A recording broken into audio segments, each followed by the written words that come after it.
So I'd like to open the special meeting of the Marin LAFCo Commission Workshop. It's Friday, January 12th, 2024, and it's about 9:05 a.m. And I will kick it off to staff.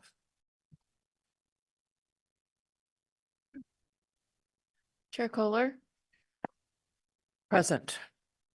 Vice Chair Rodoni, Present. Commissioner Lucan, Here.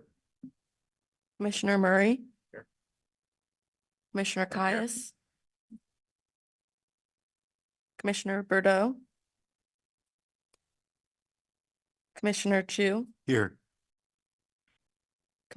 Alternate Commissioner Burke, Here. Alternate Commissioner Hilliard, Here. Alternate Commissioner Moulton Peters, Alternate Commissioner Smith. We have met quorum. Thank you, Clerk.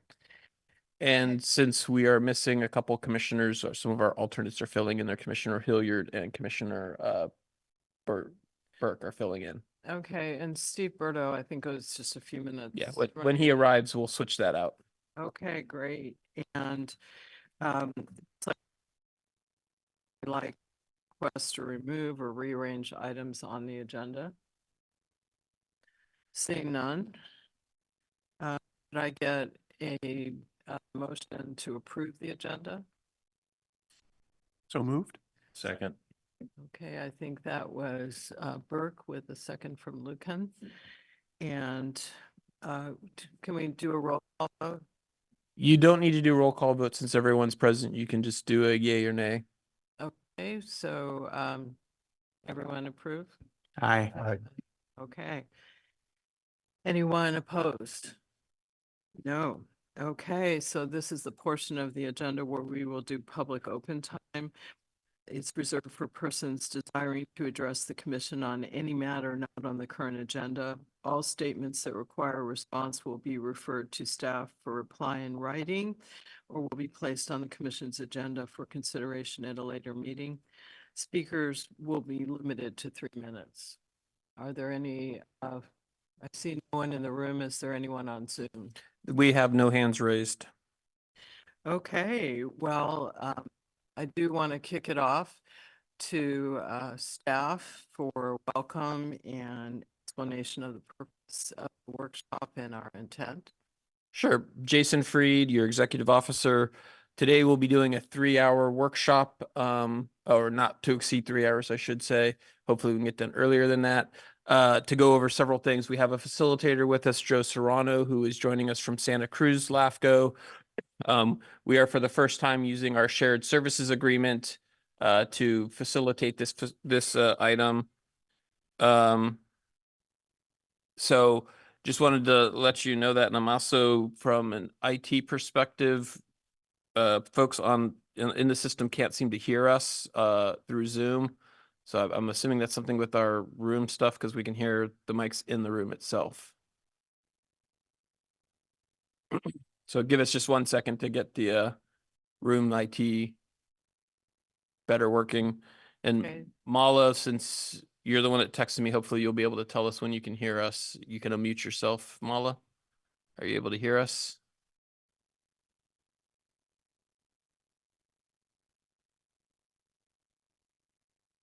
Hold on 1 second here, folks.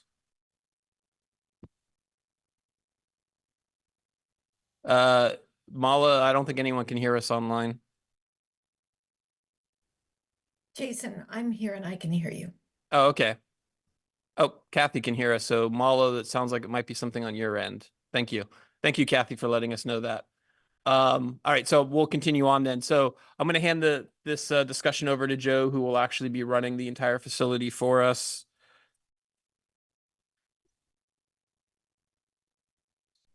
Yes. Perfect. Well, good morning, commissioners. It's a pleasure to be here in the beautiful. Joe, you need the, There we go. Can you hear me now? yeah, because we're Okay, being recorded as well. Perfect. Great. Well, Thank you. again, good morning, commissioners. It's a pleasure to be here. Again, my name is Joe Serrano. I'm the executive officer for Santa Cruz LAFCo.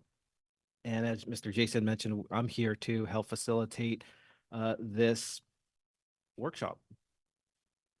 Now, I do want to give you a heads up that I've been doing LAFCo or working for LAFCOs for over 15 years now. So this is, I've dedicated my work life to LAFCO, and I've seen meetings being facilitated, and some work better than others. So I've learned what works and what doesn't in my perspective. So I'm going to try to incorporate that in today's discussion. I will have some awkward sense of humor, so that bear with me with that. Speaking of disclaimers, there are disclaimers that I want to go over today of what we will and will not cover in this workshop. Number one is we will not edit your policies today.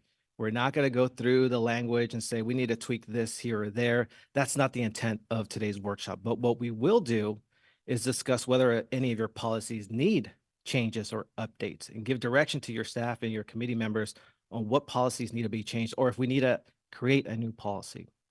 Second disclaimer is we're not going to sit here for 3 hours and try to solve all the problems that we've identified in this county. That's not the intent here, but we will discuss whether we need further analysis on a particular project or task. Again, give clear direction to your staff of what you want to accomplish. That way we can provide you the information so you can determine what's the solution for a particular task or project. And finally, we're not going to dwell on one specific topic this morning. You may have a passion project that you want to discuss.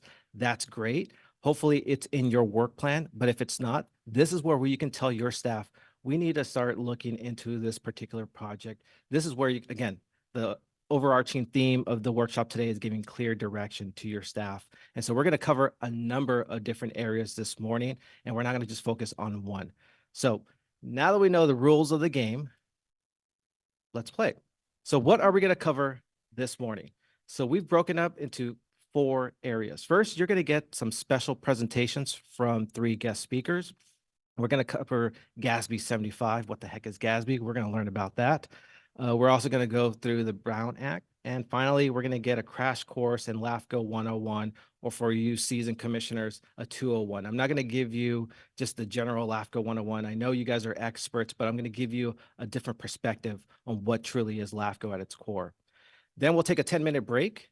And then after that, when we reconvene, we're going to go into the meats and potatoes of this workshop. We're going to go over your policies. We're going to go over your work plan. And finally, we're going to go over some internal operations to, again, be efficient in your office. So those are the areas that we're going to cover. If we can get done before noon, even better, right? I want to make sure that this is an informative yet entertaining workshop. I know you have busy schedules, so I want to make sure that this is a productive meeting. So I'm going to keep track of the time and move forward and then go from there. So without further ado, let's talk about the 3 presentations. First, we're going to have a presentation regarding GASB 75, and that's going to be presented by Ms. Kathy McLeod. And I'll just note that she is an expert in this field. I looked at her background. She has a master's degree in actuarial science. I didn't know that was even available. She has that expertise, and she's been providing actuarial services for over 30 years to the public and private sector. So she's the perfect person to teach us more about GASB 75. I looked at GASB 75 for Dummies, and it really talks about reporting post or other post-employment benefits. So instead of pensions, so we're talking about medical, dental, vision, and how do we report it? How do we fund it? And that's all I know. So I want to make sure that Ms. McLeod provides us more information. So without further ado, please join me in welcoming Ms. McLeod. Thank you very much. Thank you very much, and thank you, commissioners, for having me here today. Jason, let me clarify with you first, how much time would you like me to spend in total on my portion of? As I think I mentioned, if you can go keep it to within 5 minutes, because what our main goal today is to answer the 3 questions that are up on your screen right now. And that was my So understanding. We'll be Okay, able to get just to that part. okay, great. And so, yes, you answered my second question, which was, do you really want background about GASB 75 in general, or should we stick to the topic? And it sounds like we should stick to the topic here. So but let me say from Joe's comments, I would be more than happy to come back at any time to provide more background about the plan. I will give kind of a quick synopsis of what we do, and then we'll focus in on this. As Joe said, GASB 75 is the accounting side of what an agency is required to do when it offers post-employment benefits other than pension. And yes, typically that involves retiree medical, dental, vision, et cetera. And the commission does offer that, provide limited benefits. What our role is for the commission is to provide services in 3 areas. First, we project the long-term expected liability for those benefits for both the current retiree or retirees that might be receiving benefits, and projecting the future liability for current employees expected to retire and receive those benefits. So we put a dollar value discounted back to the date we value it on that, and then we allocate, because you don't have to put the full value of our expected projection on your books right away, we allocate the cost of that benefit over years people work. And so our work, our actuarial work, is involved in that. Then from the results of that work, we take 2 different directions, 2 different paths. The first is to present the accounting or GASB 75 information that you are required to put in your financial statements in your audit.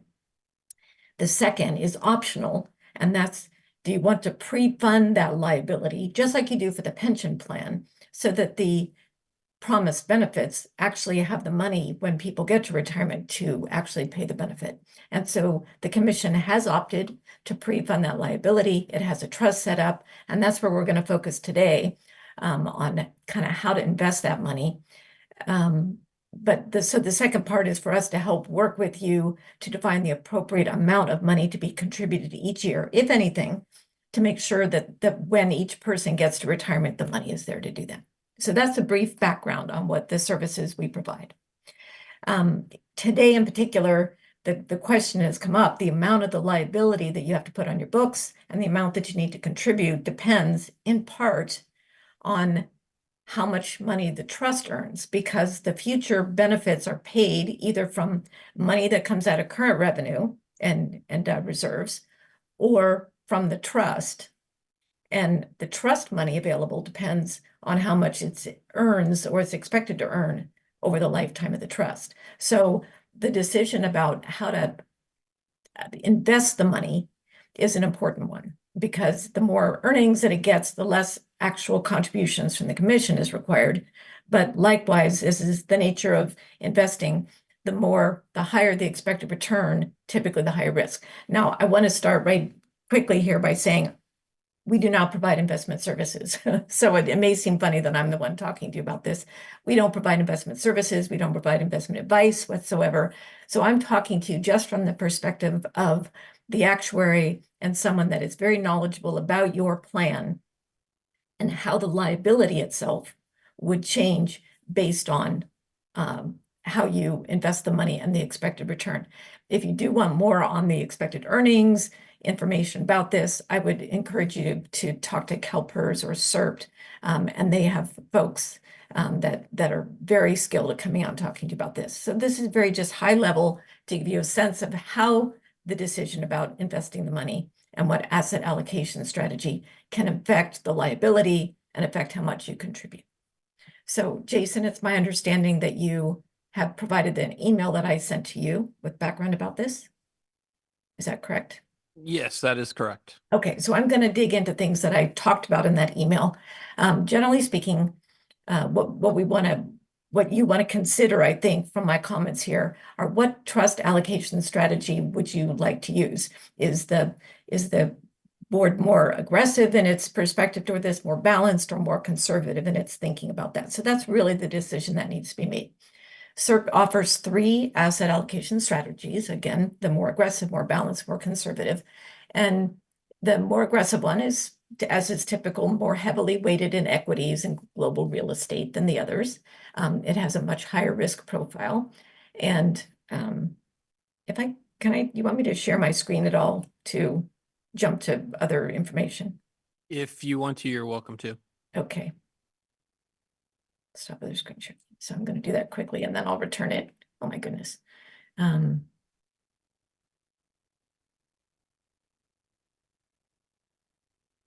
Okay, I brought up here on the right is a copy of our report. On the left is what I'm talking about. Here's a brief view. Can you see my screen? It's a little small on our side, but everyone Okay. had, all the Yeah, commissioners maybe. should have that in the packet that you got. And this is actually the Yeah, supplemental. it's attachment 2 for anyone who wants to. I just want to bring this up real quickly. Can you see this a little bit better now? That's better now. Okay. So I just want to, so this is the difference between the three, the more aggressive, the moderate, the balanced, and then more conservative strategies. You can see there's more heavily weighting here. You can also see that the expected returns, as I said, it's about 50 basis points or 0.5% higher return as you go from the more conservative up to the more aggressive strategies. Right now, the commission's CERP account is invested in the balanced or strategy 2.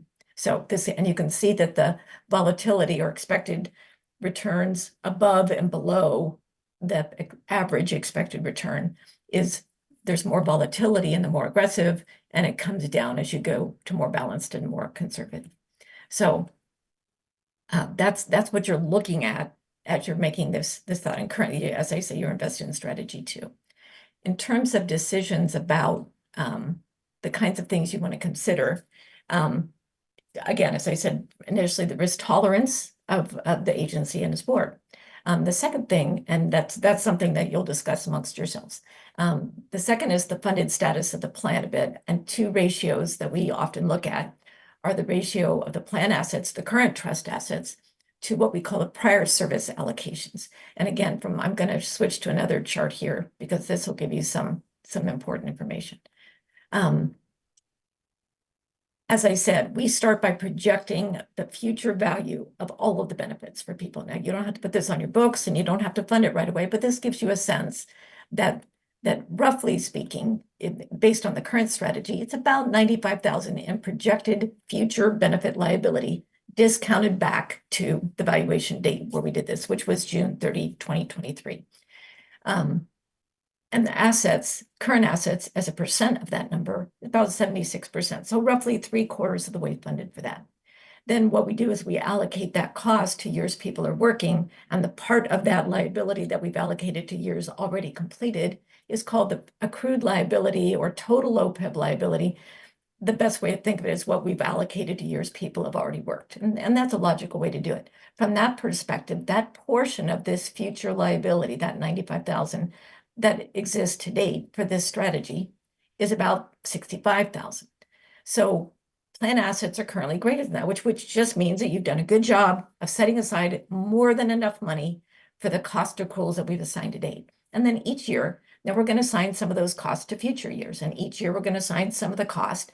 And so right now you've got a little bit of those future costs covered, but not all of them, because there's 95,000 or so we're aiming for.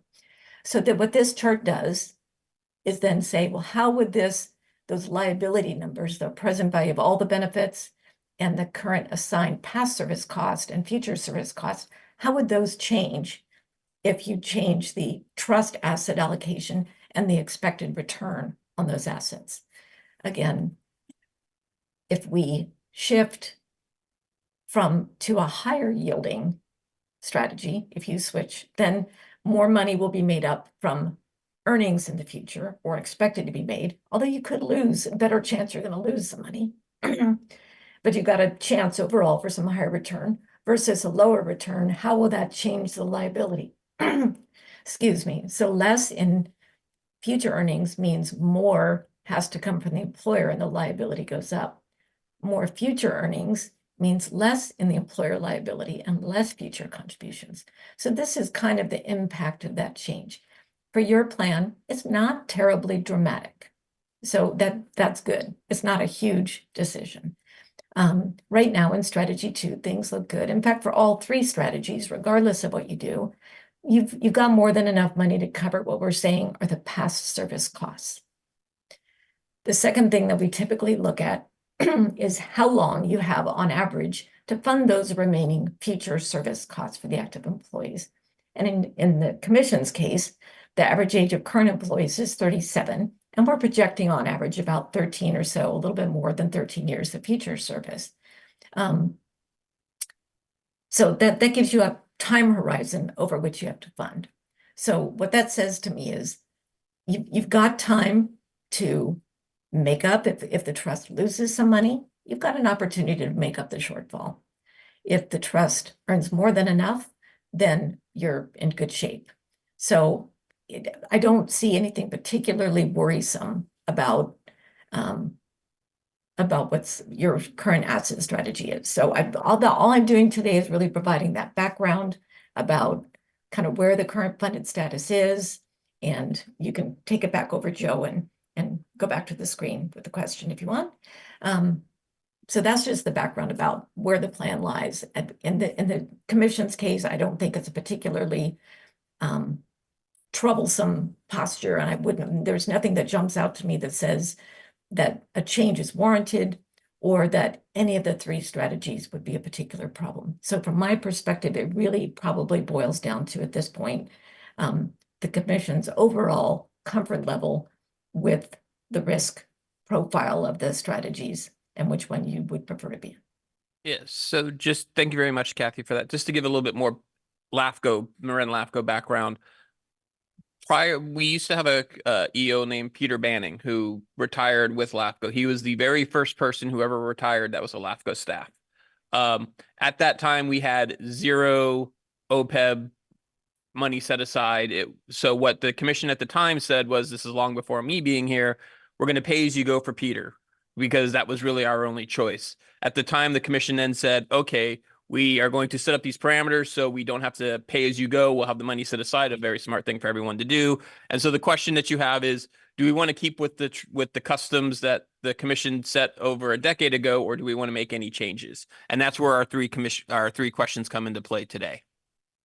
Okay, so I'll ask the commissioners to weigh in. I mean, my personal opinion, just throw it out there, is our current strategy doesn't seem to be need to be changed. I think it's worked. But do folks want to weigh in? Okay, can you make sure you're on? As a newbie, I have questions. Where is our investment located? Is it CalPERS. CalPERS? Okay. Is there something in our group called smoothing like we do at the Marin retirement? I mean, over the 13 years, the percentages, the contribution of the employer is smoothed over a certain period of time so that when the stock market is volatile, we don't have to make up the difference in 1 year. Kathy, do you know the answer to that one? I do. I can tell you that for accounting purposes, for GASB 75 purposes and what goes in your financial statements, asset smoothing is not permitted. So for accounting purposes, you always have to use the market value on the measurement date. For funding purposes, you are correct. You can smooth the assets. It hasn't been done in this plan, but if that's something that you're interested in doing, we could introduce something like a 5-year smoothing that would, again, gradually recognize over a 5-year period staggered pluses and minuses over the expected return. See, in this plan, if it was 5.5%, and in 1 year it yielded 7%, and the next year it earned 4.5%, we would take the excess or shortfall over the 5.5 and recognize that difference over a 5-year period. And that would tend to smooth out the asset value and would help as well. We do amortize already those differences over a period of time that I can answer that in 30 seconds. We do currently amortize. I think that's helpful. Okay. Thank you. Yeah, that's, Commissioner Hilliard, more questions? no, I agree with your recommendation that the current strategy seems to be the right one. Okay, thank you. Commissioner Chu? I also want to recognize that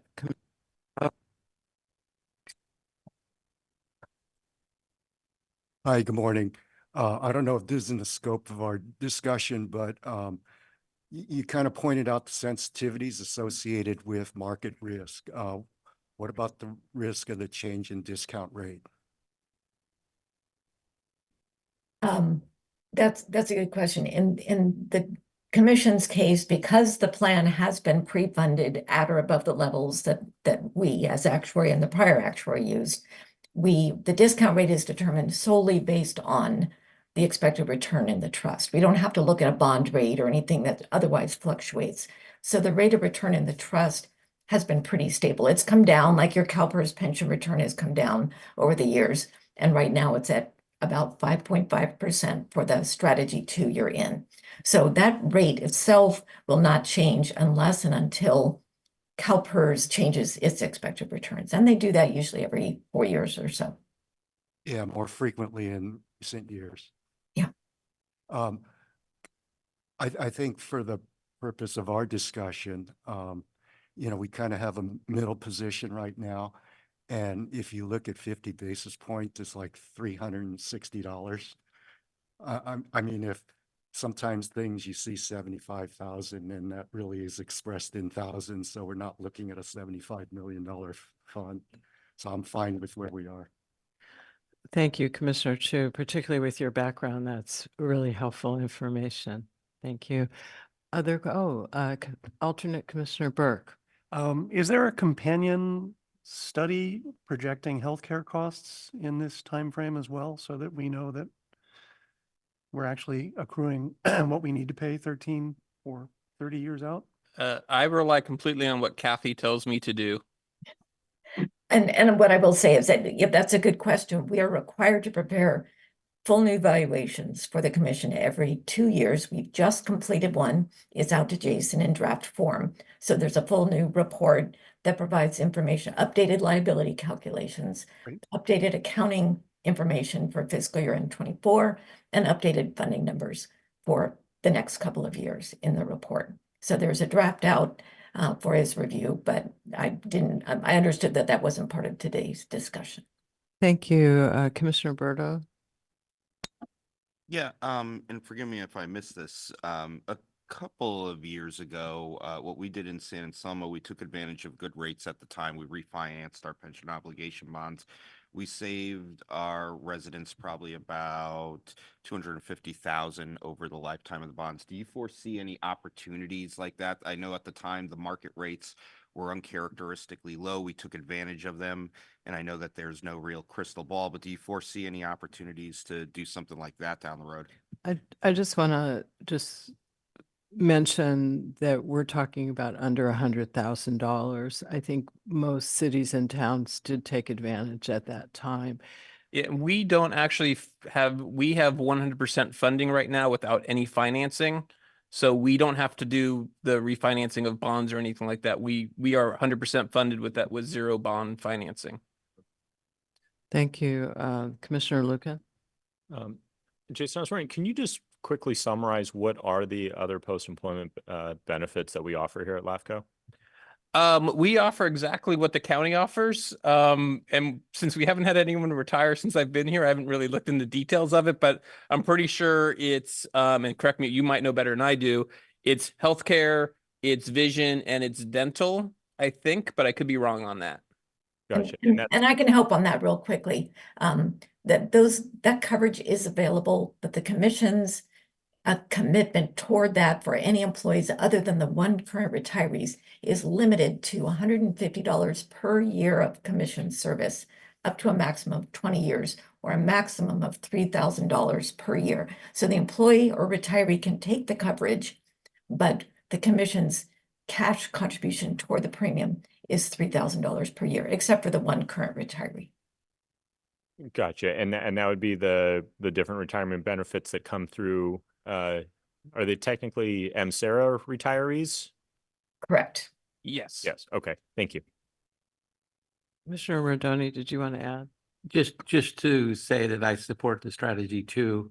Even looking at this, it is a little bit conservative. The county still, I believe, is at 7%, and they met that goal this last year. So I think we're in good shape, fully funded, and that was the choice we made back when Peter retired, when we discovered that we suddenly had a retiree and no fund to pay for his retirement healthcare. And so I think it worked well, and it's a good strategy. Thank you. Okay, thank you, Commissioner Rodoni, and thank you for your actions at that time. Commissioner Hilliard. Just a question about where we're invested. It seems that MSERA does better than PERS.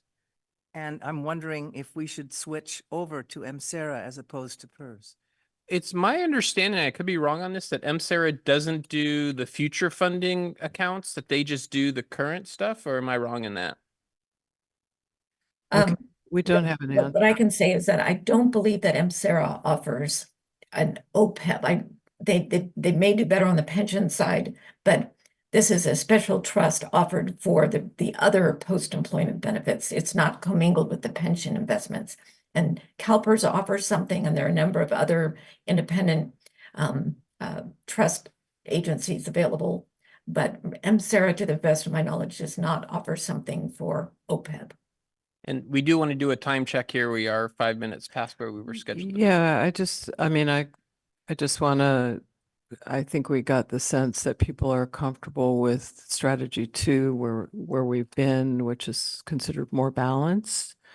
So unless anyone opposes that, I think we can move on and thank Kathy for your excellent presentation and your knowledge on this matter. We appreciate your involvement today. Thanks for having me very much. Okay. Take care.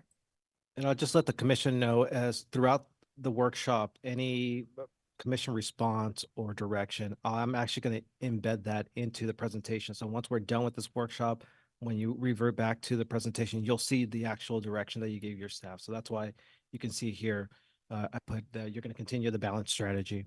Can I just ask one question?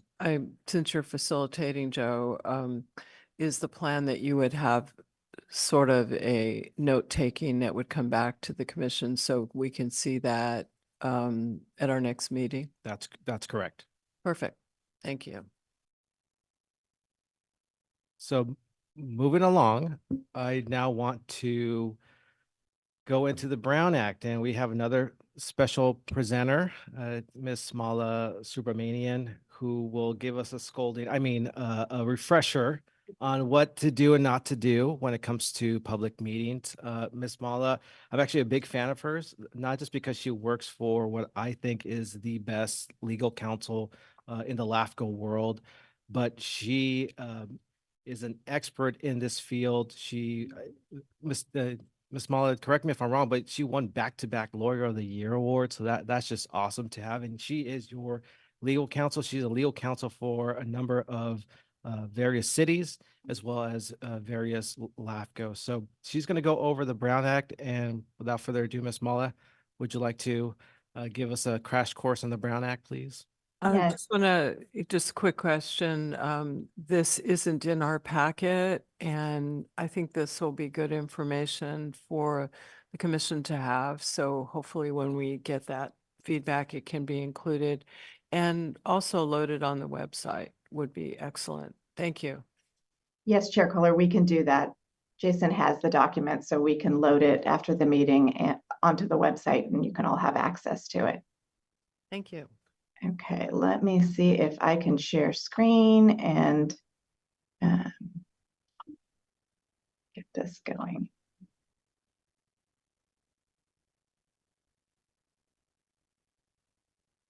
Can you all see the screen? Yes. Okay, great. So I'm also, in addition, I think there was a request to cover the Levine Act as well. So I'll briefly be covering that as well as the Brown Act, since there were some changes to that act as well. And hopefully you plan on, because excuse my ignorance, but I do not know what the Levine Act is. So hopefully you'll give us a little thumbnail sketch. Absolutely, absolutely. And you'll find this presentation will be useful for you all in your capacity as LAFCO commissioners. But then for those of you who serve as elected members for the county, for your cities or special districts, it'll also be useful, both the Levine Act and the Brown Act presentation in that capacity. So I think most of you know the purpose of the Brown Act is that we conduct our meetings in an open and deliberate way so that the public has access to the people's business. And what that really entails is that when we have meetings, they're agendized, they're noticed in advance. Meetings that are regular meetings are noticed at least 72 hours in advance. Special meetings can be noticed only 24 hours in advance. We have agendas like you have for this workshop that detail what you will be discussing, so the public has an idea of what will be presented and if they want to participate and speak. And the Brown Act applies to a variety of entities. It applies to local agencies such as LAFCOs. It applies to the county, it applies to cities, special districts, school districts. It applies to the legislative bodies of those agencies. So you as a commission, it applies to. And then interesting fun fact, it applies if you're an elected position. Let's say you were recently elected to the council for your city. It would apply to you in that window. There's like usually a month window where you know you've won the election, but you have not taken office yet. So it applies even in that short window where you're not seated in your elected position. And Chair, feel free, I don't know if there's a preference to ask questions at the end or jump into the middle. I'm open to either. So whatever the commission wants. Why don't we, for time purposes, try to just get through the presentation and then have the questions if that works for everyone here. Perfect. So for us, the commission is the legislative body, but in addition, it can also be committees that we have for the commission, and they can be permanent committees or temporary committees, and depending on the type of committee, we'll go into greater detail. Ad hoc committees are not subject to the Brown Act, while standing committees are subject to the Brown Act. The Brown Act also applies to private boards if it was created by a governing body and receives funds and a designated member from the legislative body. That doesn't typically happen with LAFCo, but I'm giving you a little bit more information that might help you in other capacities. So as I mentioned, there are two types of committees where one the Brown Act applies to and one it doesn't. The ad hoc committee is the committee that the Brown Act doesn't apply to. So oftentimes you'll hear, well, we need to be very nimble. We want to meet without having a Brown Act meeting. And obviously it'll come back to the commission and those will be Brown Act meetings. In order to comply with the requirements for an ad hoc committee, it needs to be a committee that has a temporary nature. Generally, there's no legal date on what that is, but generally I kind of use a rule of thumb of about a year. You shouldn't go really past that. So sometimes these temporary committees that have a longer nature, they'll start out as temporary and then we'll convert them into standing committees subject to the Brown Act if they go on too long. It also has to be less than a quorum of the body. So given that we're a 7-member board, it would have to be made up solely of 3 members or less of the commission. We would not be able to add, in order to be an ad hoc committee, we would not be able to have 3 members of the commission and then add a city manager from a city and add a general manager from a special district and say, hey, it's an ad hoc committee. In those examples, that would result in a standing committee. A standing committee is something with continuing subject matter jurisdiction, or it has a fixed schedule, fixed by resolution or formal action of the body. And as I mentioned, standing committees are subject to the Brown Act, even if they are made up of less than a quorum of our board. So Brown Act meetings are subject to this agenda that I mentioned and a requirement that you can only talk about items that are on the agenda with certain exceptions. So a meeting is a gathering of a majority of the commission to hear, discuss, deliberate, or take action on an item that is within your subject matter jurisdiction. So if a majority of you are talking about a retirement party, even though a majority of you are standing there talking about a retirement party, it would not be subject to the Brown Act because it's not within the subject matter jurisdiction of LAFCo. And given our specific nature, our subject matter jurisdiction is fairly limited. So even if you were talking about something that was germane to a specific city but wasn't within LAFCO subject matter jurisdiction, that too would not be a meeting that would be subject to the Brown Act.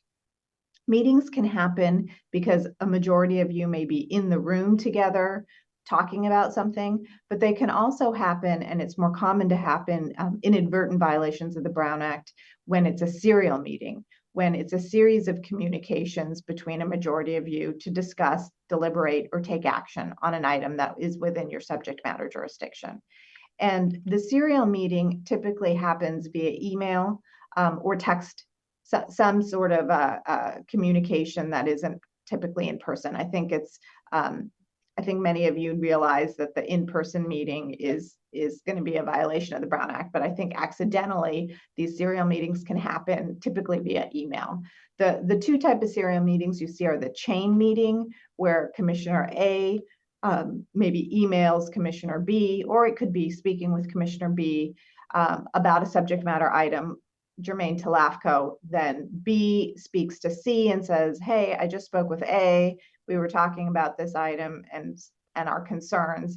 And then C speaks with D and said, yeah, I hear AB think this, and I have this concern. So now you have, in this example, 4 commissioners who have discussed, albeit not at the same time, something that is within the subject matter jurisdiction of LAFCo, which would be a Brown Act violation. It can also happen in the hub and spoke example, where you have X kind of an intermediary. It could be a staff member who ends up staff members can speak to each of you and maybe give you briefings on maybe a pertinent item that's on an agenda. But a staff member cannot ask what you think about something in order to figure out, okay, now I've got 4 commissioners and I'm talking to them, and I now know that they would rather I don't do this as a recommendation on an agenda item as opposed to recommendation B. But they can give you updates and informational item about how things are going, or just answer questions and talk to a majority of you about that. If for some reason you give them information about what you think about an item, they should not be giving that information out to other commissioners, because then you can have this hub and spoke violation. The Brown Act doesn't apply to contacts with the public. So members of the public can meet with a majority of you individually about a concern about LAFCo, and that is not subject to the Brown Act. However, if they say, I've now talked to 3 of you and all 3 of you think X, I would try to stop them and say, I don't want to know what the other commissioners think about an item that would be before LAFCo. You can attend conferences that are open to the public. You can also go to other meetings that are open and publicized of another organization. You can go to other governmental meetings. So if the county is having an item of interest, a majority of you could go sit at another public agency meeting and listen to that. Social or ceremonial occasions are also not subject to the Brown Act. This presumes that example of the retirement party I gave you. It presumes that a majority of you are not sitting at a table at the retirement party talking about issues germane to LAFCo. But if it's just a social occasion and you're all hanging out talking about other issues, that's not a problem. And then, as I mentioned earlier, those ad hoc committees are not subject to the Brown Act. So when we have a Brown Act meeting, you're not allowed to talk about items that are not on the agenda. There are certain exceptions. If something came to the attention of the commission after the agenda was posted and requires immediate action before our next meeting, we can add it to the agenda by a 2/3 vote. This needs to be something that we did not know about or came up after the agenda was posted. It can't be something that we should have known about, that was out there and we just forgot to add it to the agenda.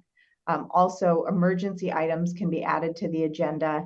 And then if we had a meeting that had the agenda, had an item on the agenda, and we continue it within 5 calendar days, then we don't have to renotice it. You can always give brief responses to statements that the public makes. You can always ask staff for clarification on an item that comes up under public comment. You can give brief reports again on your activities, or staff can give brief reports on their activities.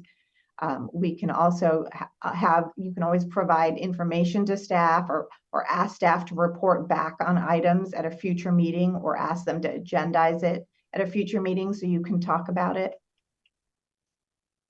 One of the things that I wanted to talk about that is newer, it's not brand new, but for the longest time, the Brown Act did not talk about social media.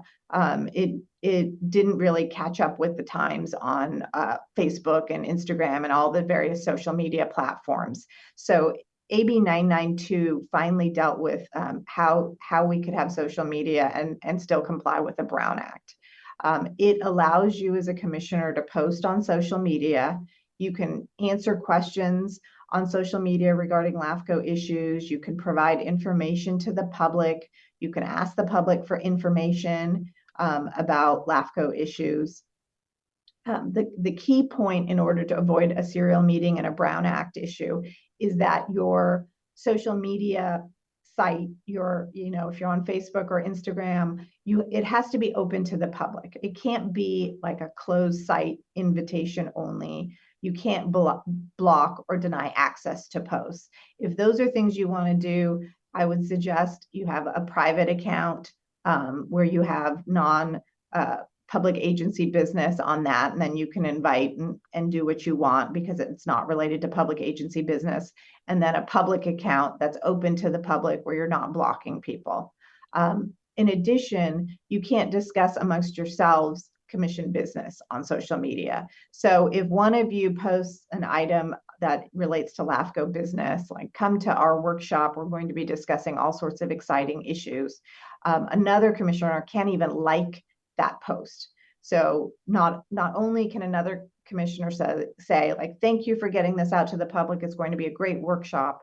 You can't even do an emoji, a heart emoji, a like emoji, nothing. So the other commissioner can read the post, but can't actually respond to it. I'm going to talk about teleconferencing. Paula, we have a question, Commissioner sure. County. Was that you? That was me. Oh, Commissioner Berto. Hey, Okay. thanks, Ma. I have a quick question. I may have another one too, but just thinking about the kind of serial meeting provisions and how they kind of intersect with social media. We saw somewhat of this a couple of years ago.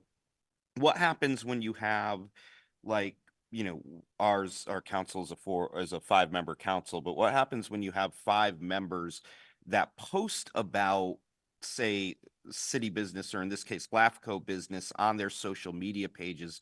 I understand that we can't, click or like any of them, but if, Barbara and I are both on social media, and Dennis and Eric are as well, and Dennis posts, we have this big MSR coming up at LAFCO, and here's what I think about it, and Barbara posts something similar, and Eric posts something similar, like, don't I know how kind of where they're thinking and how they're going to vote?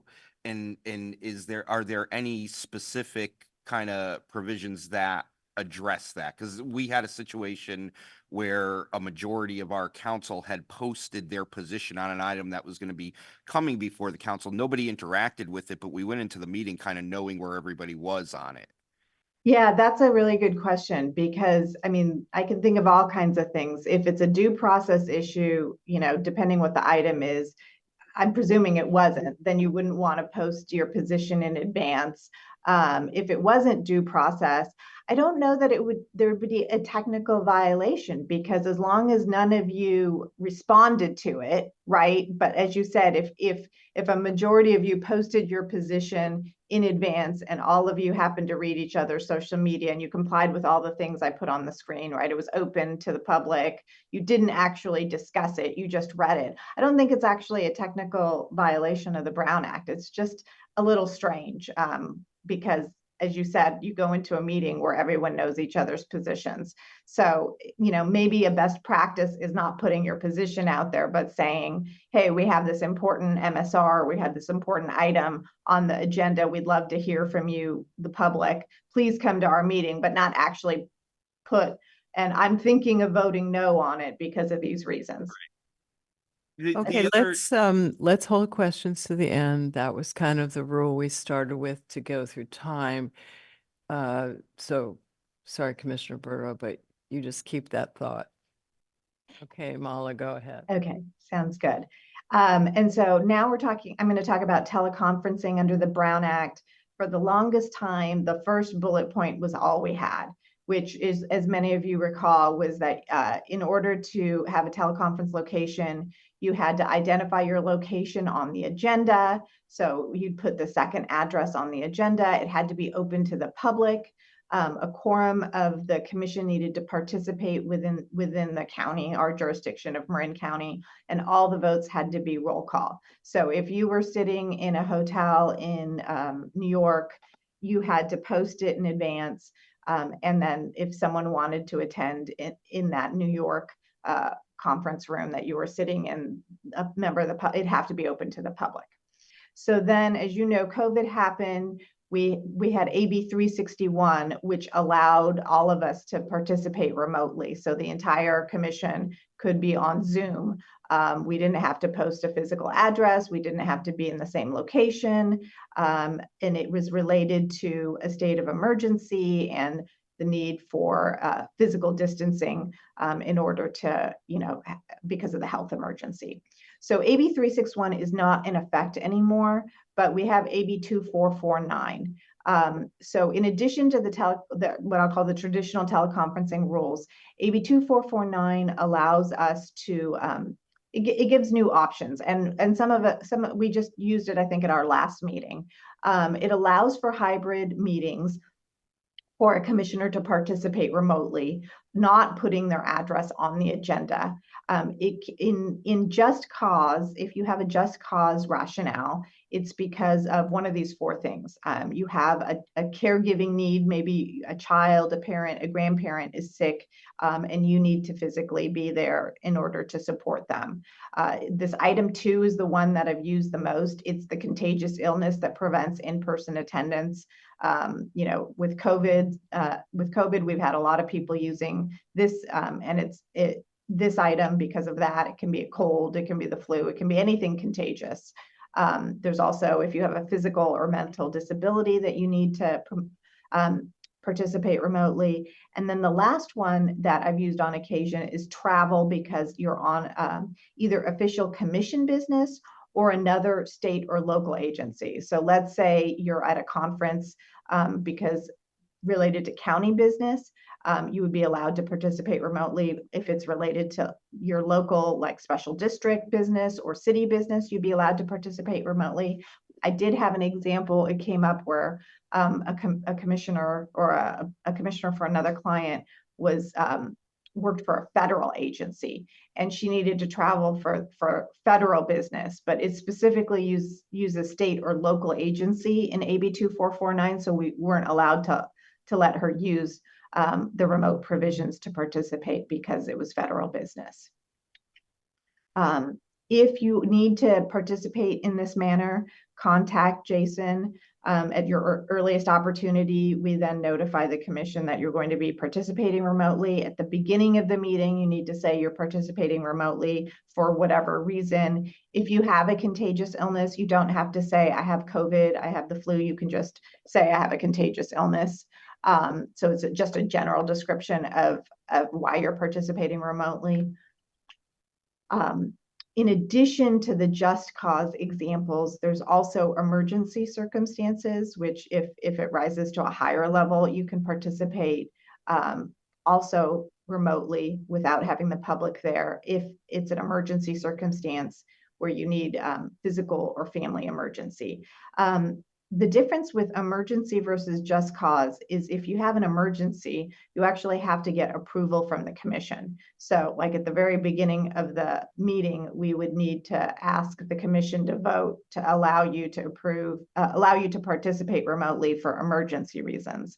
I've used this once, and the only reason I used it is because technically, you can only participate for just cause up to 2 times in a calendar year. But if we met more frequently, like if you're a city council who meets twice a month, this using the emergency circumstance doesn't count as part of your 2 times for just cause. So I did, when AB 2449 came out, I had someone participate using emergency circumstances because I thought she qualified, so that it held her 2 just cause options in place because it was also at the beginning of the calendar year. I don't think this really works for LAFCo because you'll see one of the reasons is that we're limited to how often you can use AB 2449. So as I mentioned, for emergency, you have to get a commission vote on it.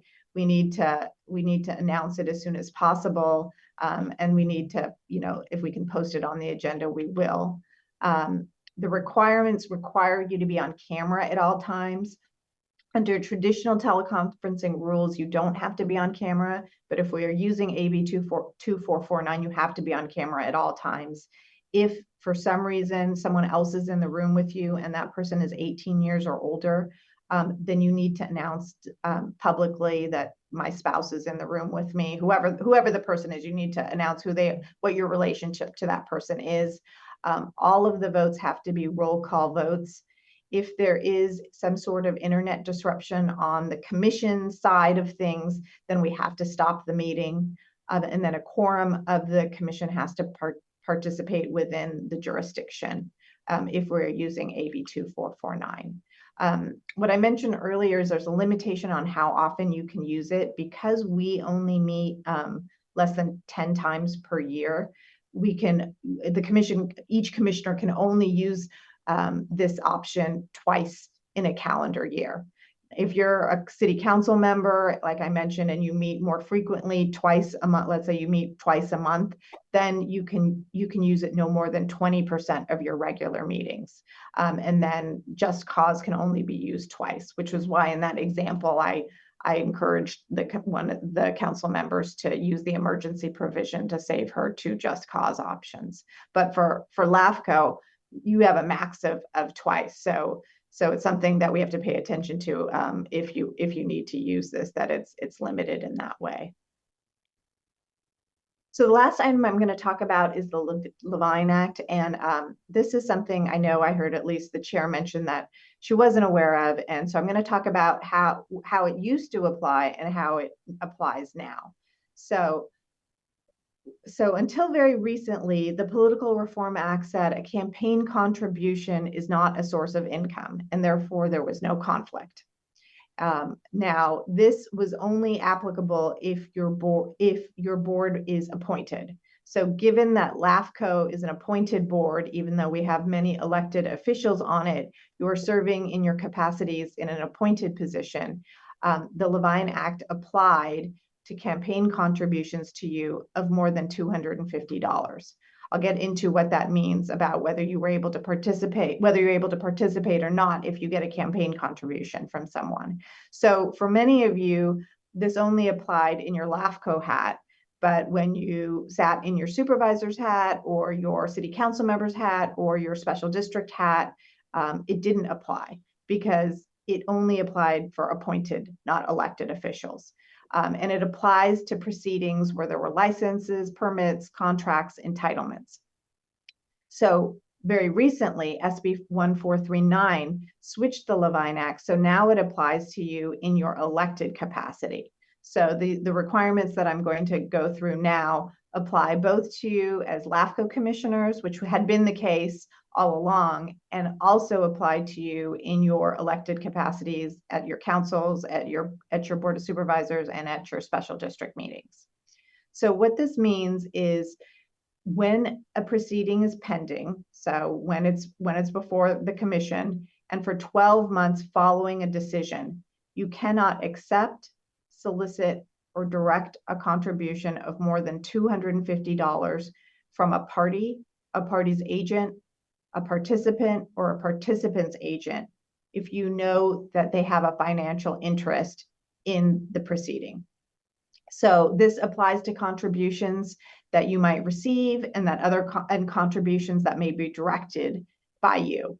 And if you receive contributions following a decision, you can cure the violation if you return the contribution within 14 days if certain conditions are met. So if you receive a contribution of more than $250 is kind of the threshold that you should remember. If you receive more than $250 within 12 months prior to the proceeding, you have to disclose it. And then you cannot participate in the proceeding if you have willful or knowingly received the contribution, again, more than $250 from a party's agent, or a participant or to participant's agent within the past 12 months. If you return it within 30 days, again, then it's not a conflict. So party is defined as a person who files the application or is the subject of the application. A participant is a person who is not the party, but who actively supports or opposes the proceeding and who has a financial interest in the decision. So maybe it's like a neighbor who, if it's your city capacity, maybe it's a neighbor who if that second story is built on the house is going to impact their view and maybe somehow reduce their the property value of their house. And then a license, permit, or other entitlement, which is what this applies to, means all business, professional, trade, and land use license and permits. It includes entitlement for land use, all contracts other than competitively bid contracts, labor or personnel contracts, and all franchise agreements. So you can think like solid waste agreements. A person is the agent of a party or a participant in a proceeding if the person represents the party or participant for compensation and appears before or otherwise communicates with the agency. So it's a combo of receiving. An agent is someone who actually gets compensated for the matter and appears or otherwise communicates with the public agency. And then if an individual is acting as an agent and is also an employee or a member of another firm, like a law firm, an architect firm, or an engineering firm, there could be dual agents. Both the entity and the individual would be considered an agent.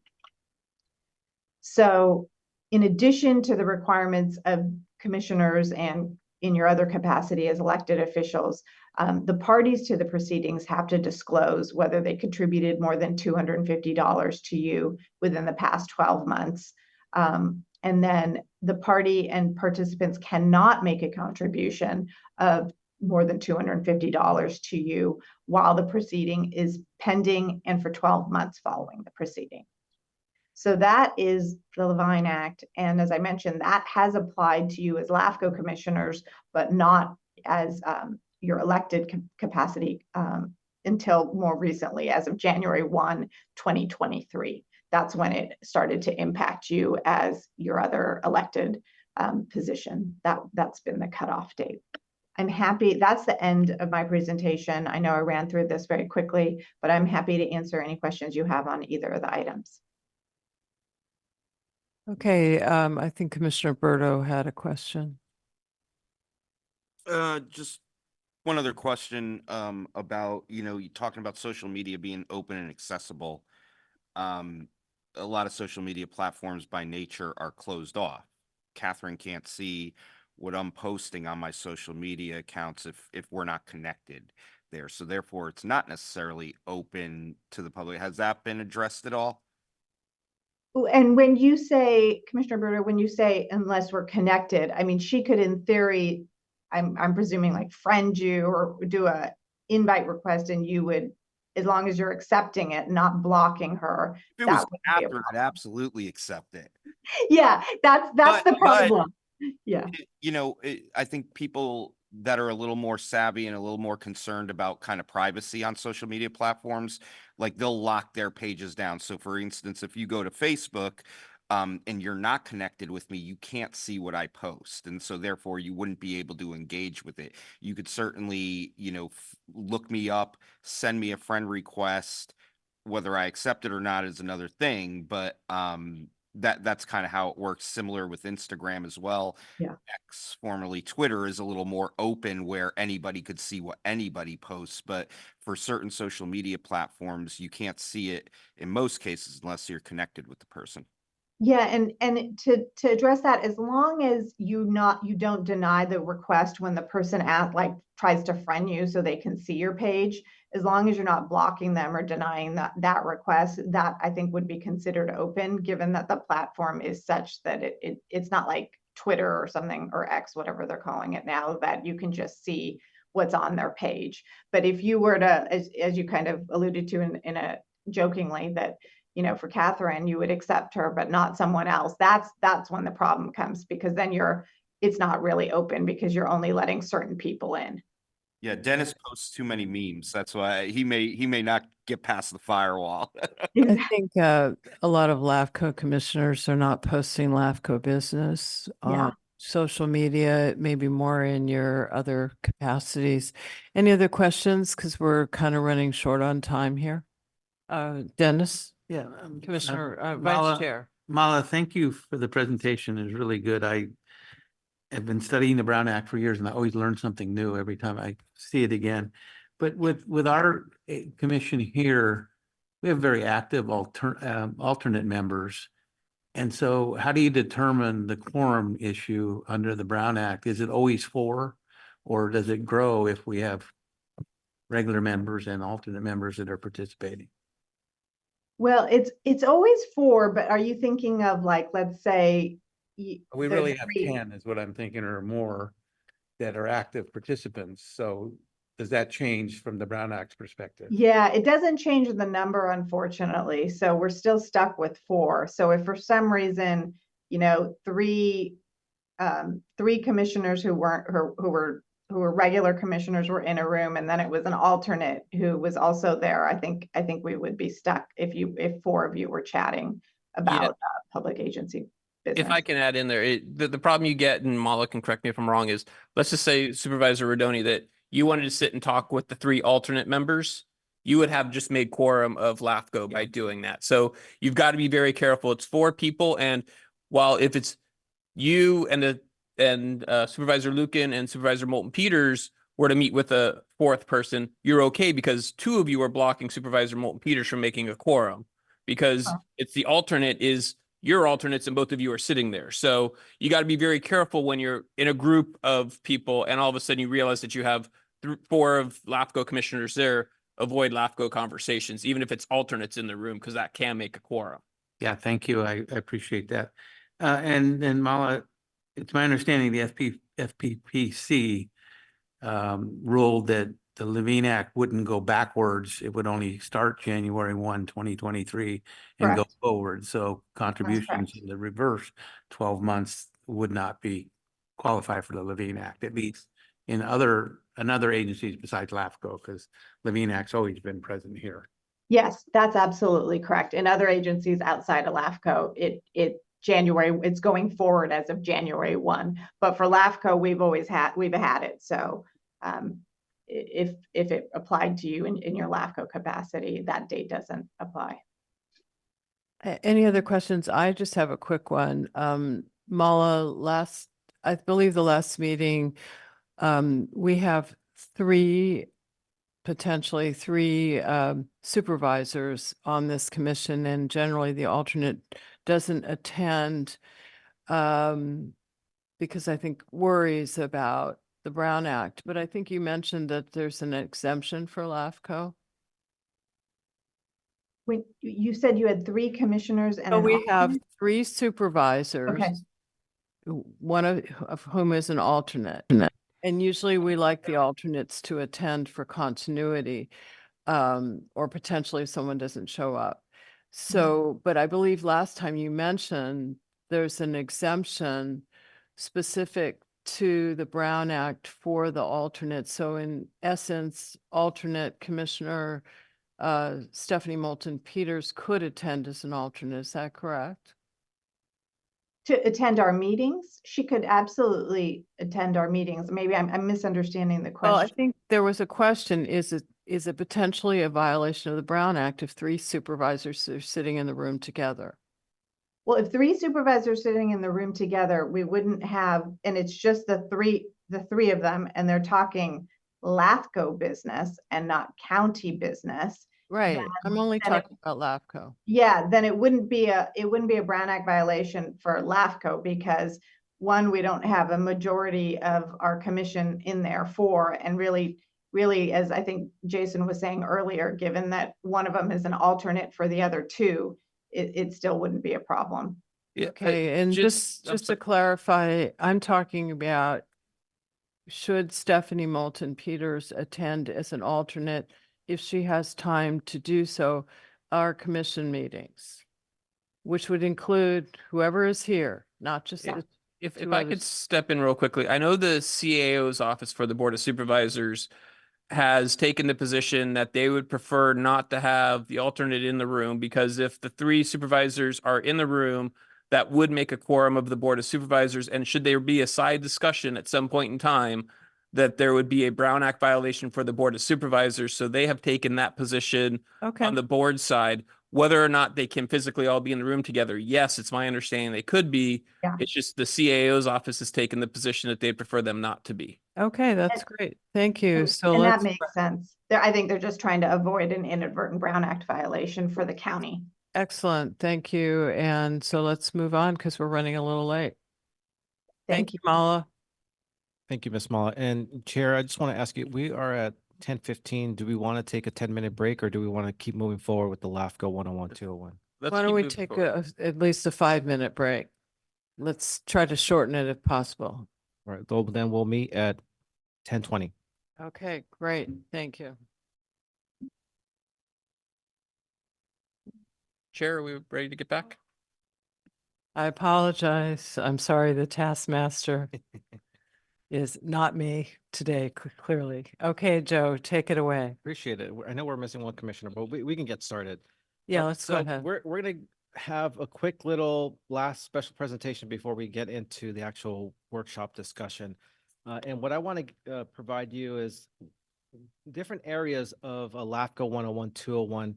What I want to cover today is some common misconceptions that I've heard in the last 15 years from outsiders who don't know what LAFCO is, and actually from people within the LAFCO world.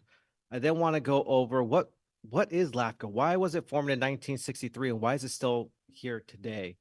And then we'll talk about what other LAFCOs are doing. And finally, we'll talk about Marin LAFCO, where you've been, where you are now, and where you may be in the future. So let's just dive right in. Common misconceptions that I've heard from the outside world. There's three that I always hear. The first one is LAFCO is a watchdog. We're here to point out what you're doing wrong, City A or District B. That's LAFCO. That's how they perceive us. And that's not true. Yes, we're here to identify areas of improvement, but the really successful LAFCOs are the ones to identify those areas of improvement and then list out here are possible solutions to address that issue. I think if anything, the grand jury is a watchdog because the difference between grand jury and LAFCO is they don't have any teeth. We do. We can provide recommendations and findings. And again, the really successful LAFCOs really take advantage of those recommendations when having deliverables from those agencies. So we're beyond just a watchdog.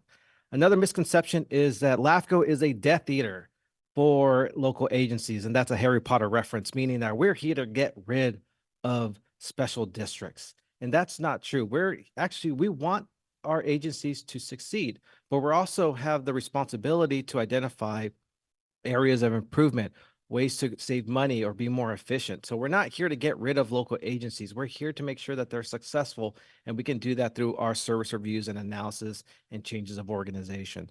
The last common misconception is that LAFCO is a useless agency for me. I don't plan on annexing any territory in the next 10 years. So why am I paying into LAFCO? I'm not using them. We're beyond just a boundary agency. The service reviews are a great example where we can be more proactive. During the COVID shelter in place, I had a lot of special districts that have not submitted any applications that reached out to LAFCO saying, we have no idea how to incorporate this new law on doing virtual meetings. We don't even know how to write the resolutions. I actually help them write their resolutions. I help them kind of administer their Zoom meetings. That's beyond LAFCO's scope. They didn't submit an application. That's just something that they referred to LAFCO as a resource. And again, the most successful LAFCOs around the states are seen as a resource and beyond just a boundary agency. So for those agencies that don't submit applications, there's still an avenue for LAFCOs to build that working relationship. And there's plenty of examples throughout the state. So again, those are three common misconceptions I've seen from the outside world. I've also heard misconceptions from other LAFCOs that we are a one-size-fits-all. What works in San Bernardino LAFCO must work in Marin or in Santa Cruz. And that's not the case. We have unique situations. We have unique dynamics in the counties.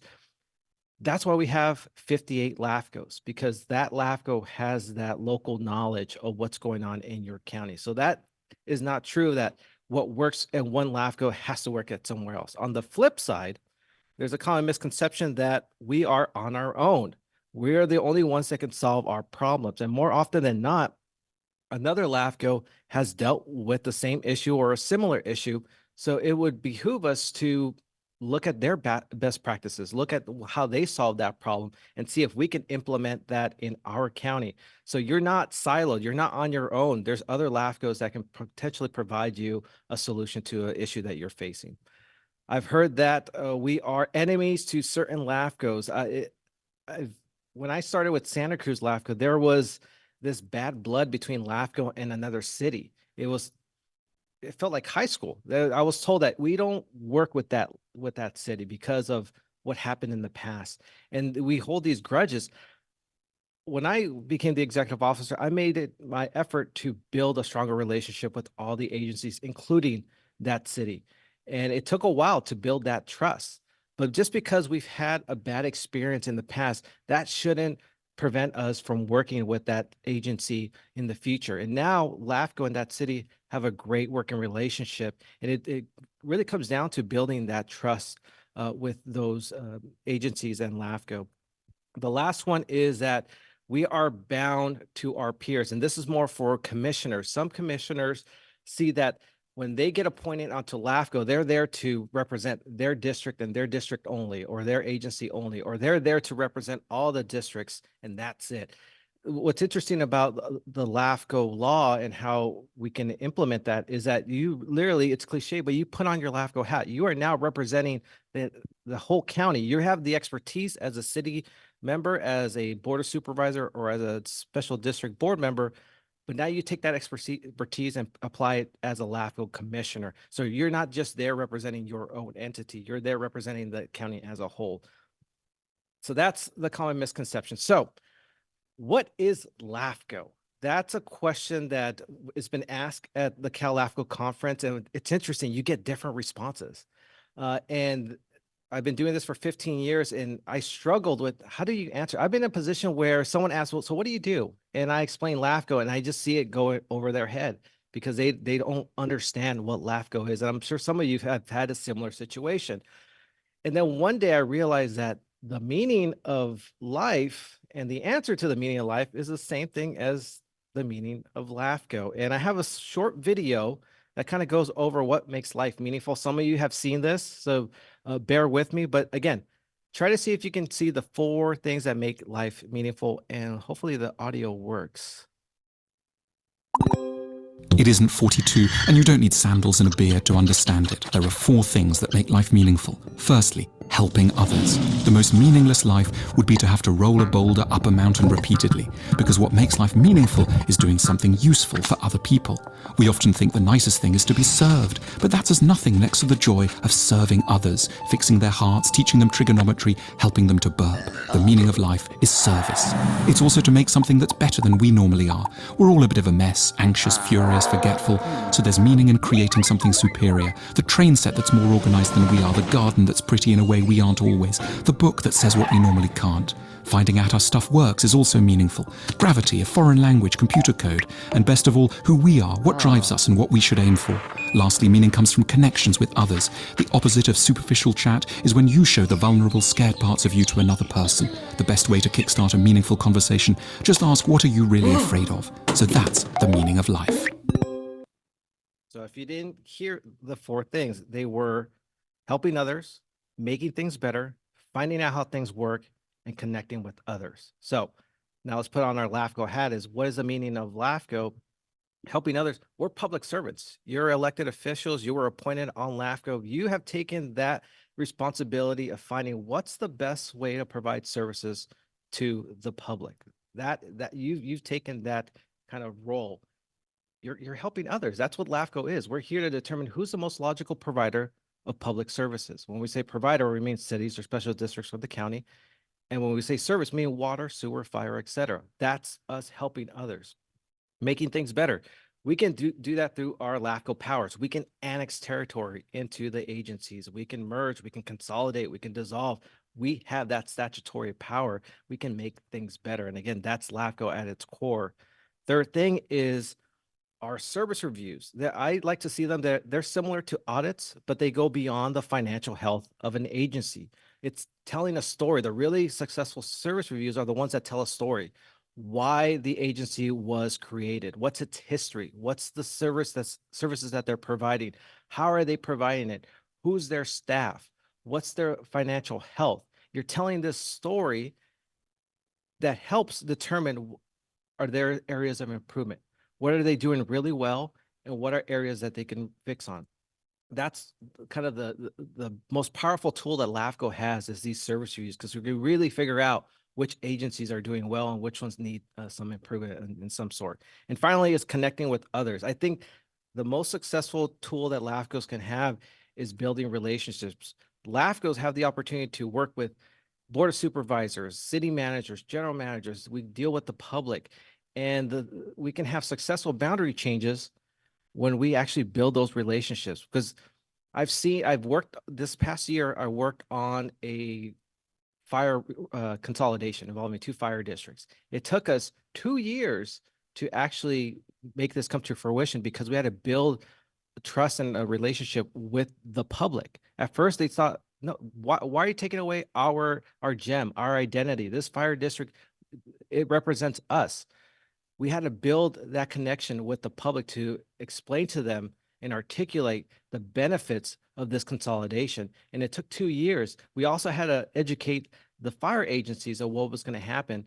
And after we were able to build that connection, when we actually submitted the application to LAFCO, or when they submitted the application to LAFCO, went through the LAFCO process, we had 0 petitions of opposition during protest proceedings, because we connected with the public, we connected with the agencies, and the whole LAFCO process was the easiest part, because we build that relationship. So that, again, that is what makes LAFCO meaningful at its core. And now that we know LAFCO at its core, let's learn about what other LAFCOs are doing. What are other success stories? So what I've seen throughout the state is LAFCOs are fully maximizing the importance of service reviews. I've seen service reviews where they're literally just a checklist. Would you like to see your sphere increase? Yes, no, or maybe. Okay, that fulfills the statutory requirements of the service reviews. Let's put that on the shelf and not worry about it for another 5 years. That's one way of doing service reviews, but other LAFCOs are now really doing a deep dive and analyze those agencies, because again, we're telling a story, and hopefully they use that information to lead to boundary changes, or if, at minimum, the public can understand what that agency is. And so that's something that we're really maximizing the analysis of service reviews. Other LAFCOs, again, I already talked about this, is building or repairing relationships with local agencies. That really helps when we encourage them to annex or consider consolidations or some type of boundary change, because we've built that relationships with them. So it's not like some obscure state agency coming in telling us what we're doing wrong. It's more like, oh, it's Jason, and he's recommending that this is something we should look into. That's building that relationship with the local agencies. Maintaining regular communication with staff and the commission. I think that's something that your staff is doing well, of keeping you up to date on all the projects that they're working on. Some LAFCOs don't do that. And I think that's a missed opportunity of keeping your commission engaged on everything that you're working on. Utilizing commissioner expertise in certain projects. That fire consolidation that I mentioned, one of my commissioners is a board member of another fire district. So when we formed an ad hoc committee, I invited that commissioner to sit there representing LAFCO, but also bringing that fire background expertise. They have that fire lingo. They like, oh, that's Jim Anderson. I've known him for 30 years. I don't have that relationship with those firefighters or their fire chiefs. He does. So having him in the room help those discussions move forward. And finally, exploiting other LAFCO experts. That's another way of saying no one goes to school to become a LAFCO employee. So why not use Jason, who's been doing this for several years, or why not use another EO that's been doing it for 30 years? They know they understand LAFCO. So why not use their expertise? It's easier for us to just reach out to other LAFCOs and get their knowledge or just feedback on a particular project, instead of hiring an outside consultant and spending a couple of days explaining to them what a service review is, or what LAFCO is, or what our intent is. When we have another LAFCO expert, they know what you're talking about. So that's something that some LAFCOs are really trying to focus on, and this is a great example where Marin and Santa Cruz are really kind of maximizing our resources. So that's what other LAFCOs are doing.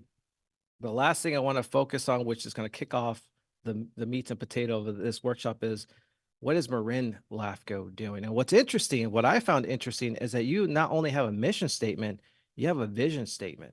And I'm not going to read this on the screen.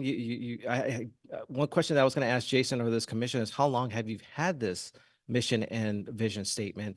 And does it still reflect your current practices? I believe it does. It's the way, I'm going to paraphrase it, but it sounds like this commission values independent judgment. You have a high standard when it comes to efficiencies. You like to focus on reasonable decision making, and you try to add value on any project that you work on. I think that is something that all LAFCOs are striving, but you've taken that additional step and put it in writing. And the next thing that I wanted to cover is that you've also have a clear scope of your entire calendar year. You have a workflow. And again, that's something that a lot of LAFCOs do not do, but Marin does. So this is another best practice that other LAFCOs should consider. And I'll kind of defer to Jason before I move forward of, is this something that gets amended? Is this something that staff brings up on an annual basis, or when does this workflow get discussed? Good question. The workflow I actually put together for this particular meeting, although this has been sitting behind the scenes because I know we have a lot of new commissioners. And so I wanted to go through, because some of you haven't even been on the commission yet for even a year. Some of you, I think, are now celebrating your 1-year anniversary at this point, and there's 3 of you sitting in a room that were beyond a year. So I just wanted to do a very quick flow through, and this workflow is more of the very high level aspects of what the commission itself is doing. There's a lot of things that are going on in the background that I did not include in this. This is more of what does the commission physically do and what actions are it taking and how does that impact other things that the commission is doing. So throughout the year, staff is always working on MSRs and SOIs. As soon as we complete one, we've already started the previous one. You know, as I like to say, Jaron takes about a day to recover from putting out the draft before he starts researching the very next MSR. So he's constantly grinding through those. And so those are constantly moving forward. Applications are always also moving through as we get them. There are statutory requirements, which is why we meet every other month, because if we met any less than that as a regular meeting schedule, we could be in violation of state government code when applications come in. So those two are always occurring in the background as they move forward.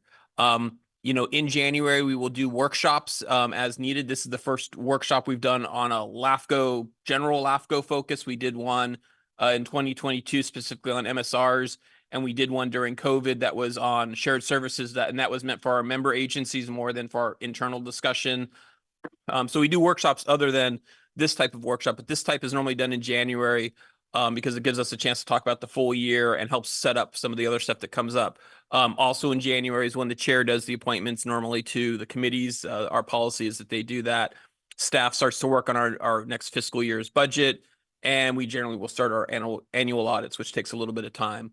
Come February, if we need to meet, we will have, a basic meeting there. Sometimes we will meet if we have an MSR applications. Every once in a great while, there'll be a meeting where we don't have one of those, and so we can skip a meeting. But generally, we have one of those two things. But then that also starts to kick off when Sacramento starts its legislative process. And I should say state legislature. If the EO for Sacramento was here, he would remind us that Sacramento is more than the state legislature. And so the state legislature starts, so our ledge committee will start meeting. Our budget committee starts to meet and review the budget. And then in March, I do my self-evaluation and present that to the chair, who then presents it to the full commission, because in April is when things get really busy for the commission in and of itself. There are a lot of things that occur at the April meeting, and I will say you should always be prepared for the April meeting to be the longest meeting of the year. Unless there is a controversial application or controversial MSR somewhere else in the year, April will always be your longest meeting. Be prepared for a 2.5, maybe even a 3-hour meeting that night. So come prepared. That's why we offer food for our meals. And we do several things in there. One of them is my review. And one of the reasons why I'm pointing out my review is that actually kicks off several other steps that occur. In doing my review, I then sit down with the labor negotiating committee between the April and June meetings. We negotiate out anything that may need to be negotiated. We have a 3-year contract. So sometimes it's just, do we need to update my salary, or is there anything else that needs to be changed? And so some years it's big, some years it's minor. Through that review, you're also, when you're reviewing me, in some ways, you're also reviewing staff. And so from that, I'm also getting an understanding of where is the commission's viewpoint on how is staff doing as a whole, which I then utilize in my review of staff, which I will do in after my review with the Labor Negotiating Committee. And then we also have a staff workshop there, and we have we've done the proposed budget in April, and so we've moved that off to our member agencies to give us comment on if they want to give us comment on it. May is semi-quiet in some ways. There's a lot of stuff going on in the background. June comes, and that becomes our second longest meeting of the year because we're dealing with our budget. We're dealing with potentially the election of a chair or vice chair.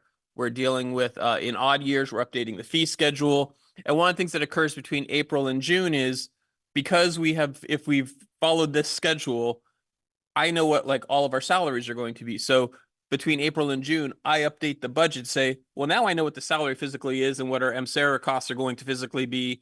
I can then put all that into the budget. So those line items are pretty good, solid numbers. And that's, to be fair, the bulk of our costs are salary, benefits, those things. So having that known means we can have a very solid, good budget coming into the June for final approval.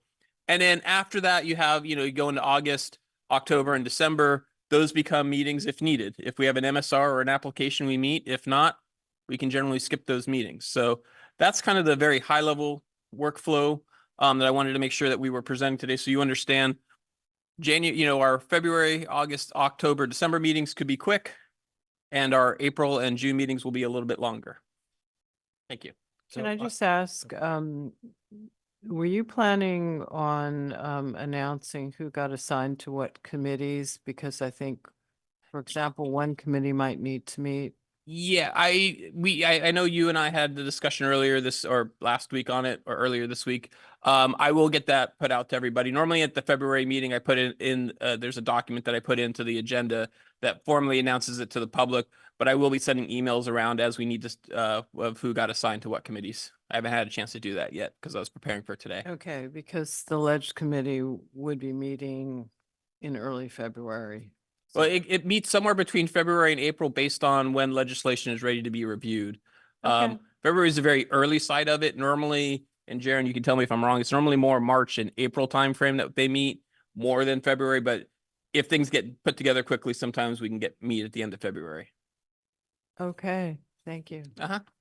So I do have two questions for the commission. Is there any need to change your current mission and or vision statements? And are there any comments or concerns or amendments to the current workflow? I want to say to remind folks, the mission and vision statement are also in attachment 3. And I don't know how long it's been there, but having read it, I thought it was pretty good. And I'm sure Dennis had a lot to do with that. Does anyone have any comments on the mission and vision statement as far as a need to review? We won't do that here today, but it's one of those things that will live on. It's kind of like the Bible. Did you find it on a tablet out in West Marine? Yeah, so I think it really embodies what we do and what we believe in. So thank you for asking that question, Joe, and thanks for putting this together. Perfect. Whoever did. All right, so we are going to move forward now to actually getting clear direction from the commission on a number of topics. First, we'll talk about your policies, and there's 4 areas that we want to talk about this morning. Is, let's get clear direction on how you appoint your chair and vice chair, the status of your standing committees, whether or not we want to keep them or not. We're going to briefly talk about the dual annexation policy, and then consider some other minor topics. So the first one is your chair and vice chair appointment process. It's my understanding that there is no official rotation schedule and there's no duration. So it can be for a year or multiple years. Do we want to have that rotation schedule in writing in a policy? Is that something that we need to kind of write down? So there's clear direction for the future of how a chair and vice chair gets appointed on LAFCo. And not necessarily a rotation schedule, but do we want to have a policy which sets forth how we do that? Is there a term? Is there a Correct. rotation, Correct. et cetera? Sorry for interrupting. No, thanks for clarifying, but that's exactly what we want to ask today. Do we need that? If so, that way we can give direction to staff to bring that to the commission as an amendment or a new policy to your. I think existing we would policy. ask the Personnel and Policy Committee to take that on. But if people want to give feedback at this time, Commissioner Murray. So, Joe, we appreciate you being here and from Santa Cruz, and certainly your participation at a high level at Cal LAFCo as well. So you've seen many different LAFCos, how they function, and we'll have some insight on this. So Marin LAFCo, we have always had a public member that was our chair, and I think there was some sense of independence that this person was there as a public member. And we just happen to have a very skilled person, Jeff Blanchfield, with his background and serving in government that worked well for us. So I think it is timely to look at this and how other LAFCOs do it and maybe receive some recommendations from you as well on how we could look at structuring the representation at the chair and vice chair levels, since we have kind of changed from the public person being the chair, and then that I think would be helpful for us. Okay, and just a reminder, in the packet, it talked about 11 of the LAFCOs actually just do a rotation. There are, counting us, there would be a total of 23 that responded. And so 12 do not. But I think what I'm hearing, you would like to see the Personnel and Policy Committee have a discussion on this. Actually, I think we're here today to discuss it, but maybe we could provide some recommendations to the Personnel Policy Committee to spend more time on it. Yes, so the goal for today is to decide, should the Policy and Personnel Committee be discussing the item? If there's a very strong favoring towards one way or another on any of the issues, clearly make that clear so the Policy Committee understands what policy they should be writing towards. But the goal today is what is the high level? Do we think we need to change our practice and actually have a policy in place, or do we leave it as is, which is we elect whoever we want every year. There's no term limit. Someone can serve for 1 year, someone can serve for 20 years. There's no guarantee that the next person who's chair is going to be from one group or another group. We are, for lack of a better term, a Wild West, which has its positives and also has its negatives. So does the rotation system, also has its positives and its negatives. Yeah, so I just for those of you who are sitting here, the Personnel and Policy Committee, since I did the assignments, and it's me, Larry Chu, and Eric Lucan. So you'll get this more formally, but just wanted to let you know. And I think I'm hearing one idea, which is we certainly take it up. We consider, should the public member always be the chair? I think rotation is in the mix. Other commissioners want to weigh in, and remember, you're just giving kind of a high level. Commissioner Lucan. Yeah, I think it's definitely, You're it's on, that is definitely a good time to have that discussion. It's always a good time to do it when the board all works well together and everything's, working harmoniously, rather than trying to institute a policy like this when maybe that's not the case. So this is the right time to do it.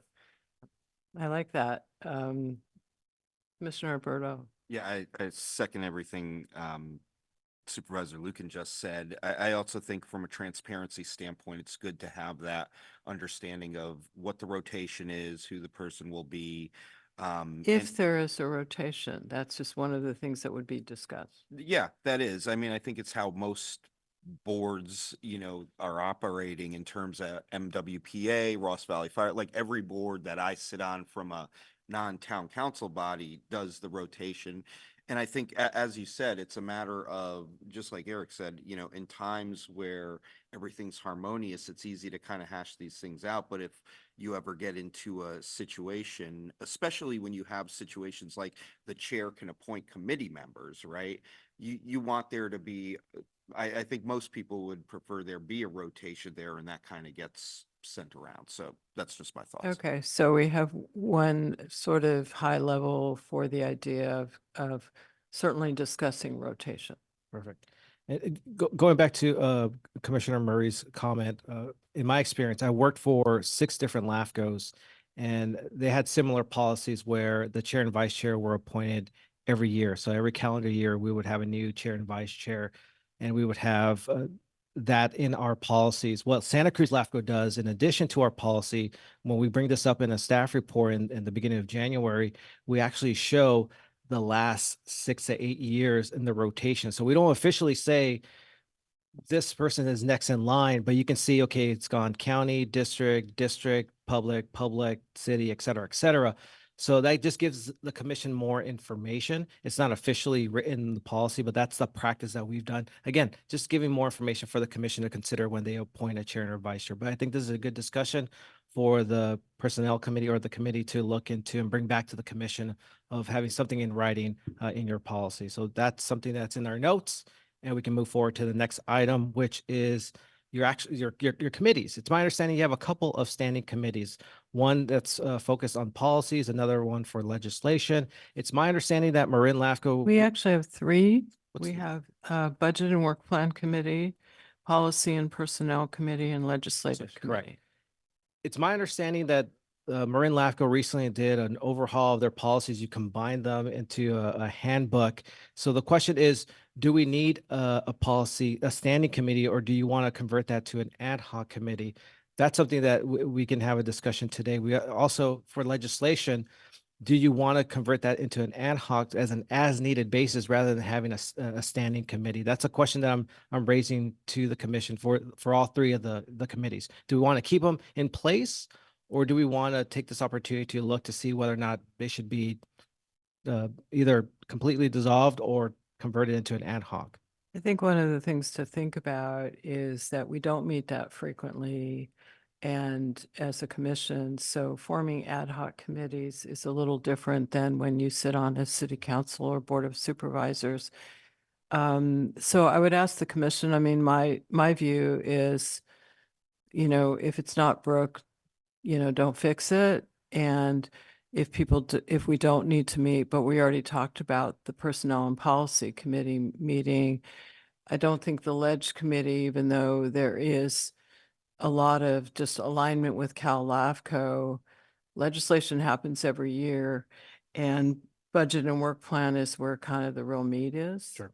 So just like to hear from commissioners. I know I've sort of pervaded this one, but If I can maybe just give a little context as to why I put these in here. The Ledge Committee, and I agree with you, like we meet every other month, so we would need to have a meeting in order to create an ad hoc committee. For me, though, the Ledge Committee last met 3 years ago. And so the question, no, so, I let recall me- meeting last year. yeah. Was there a meeting last year? Okay. Yeah, I recall. I've been on it for a few years. Okay. The policy committee hasn't met as frequently as the others, and we could very easily sneak some of those items into a discussion during a lighter meeting of the commission. The Ledge Committee, my thinking was the last few years since we redid our policy on how we do legislative items, where we're basically syncing with Cal LAFCO. If there's no big piece of legislation, the committee has met and it has basically rubber stamped the Cal LAFCO list, and then the commission rubber stamps the committee list. So the question is there a need to have that committee meet if all it's really having done the last few years is rubber stamp the Cal LAFCO list? Could we skip that step in the process? Let's hear from Commissioner Berto. Yeah, my hope would be that the committee. Your mic is not on. My thought would be that the committee would, even if Cal LAFCO puts out a list, the committee would be where the rubber stamp process goes away and they take a kind of in-depth look at it and say, and if it just happens to be like, yeah, we've looked at all these and, we're going to support what Cal LAFCO says. I think that's fine, but I think having that level of discussion to just look at the Cal LAFCO list and also, whether there is or isn't, that may be a relevant committee to talk about what type of legislation would we want to see or be helpful to us, and maybe organize like a, visit day in Sacramento with our members or even in the district. So. Okay, Commissioner you're Commissioner Hilliard today. I concur with Commissioner Berto. I also think that in the interest of transparency, I think the three committees that are standing committees do require the Brown Act. So They for do. transparency, I would leave the committees as full-time committees. I think our responsibilities are fiduciary and policy. So one comes under the budget the budget and work It's plan. budget and work plan. Right, budget and work plan. And I also agree with the idea that perhaps we want to suggest legislation or add amendments to Cal LAFCO legislation. And so those are important things to do and do it in the open. Ad hoc committees take us out of the realm of having to have the public involved.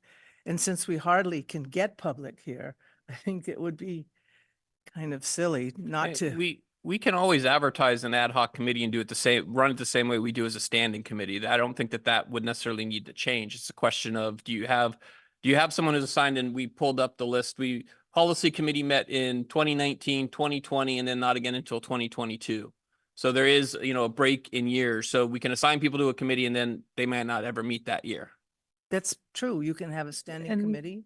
I'm sorry, and Go cancel ahead. it. Yeah, I don't think that's a huge problem, Jason. And I think the purpose of an ad hoc committee is to be very nimble and not have to go through all that.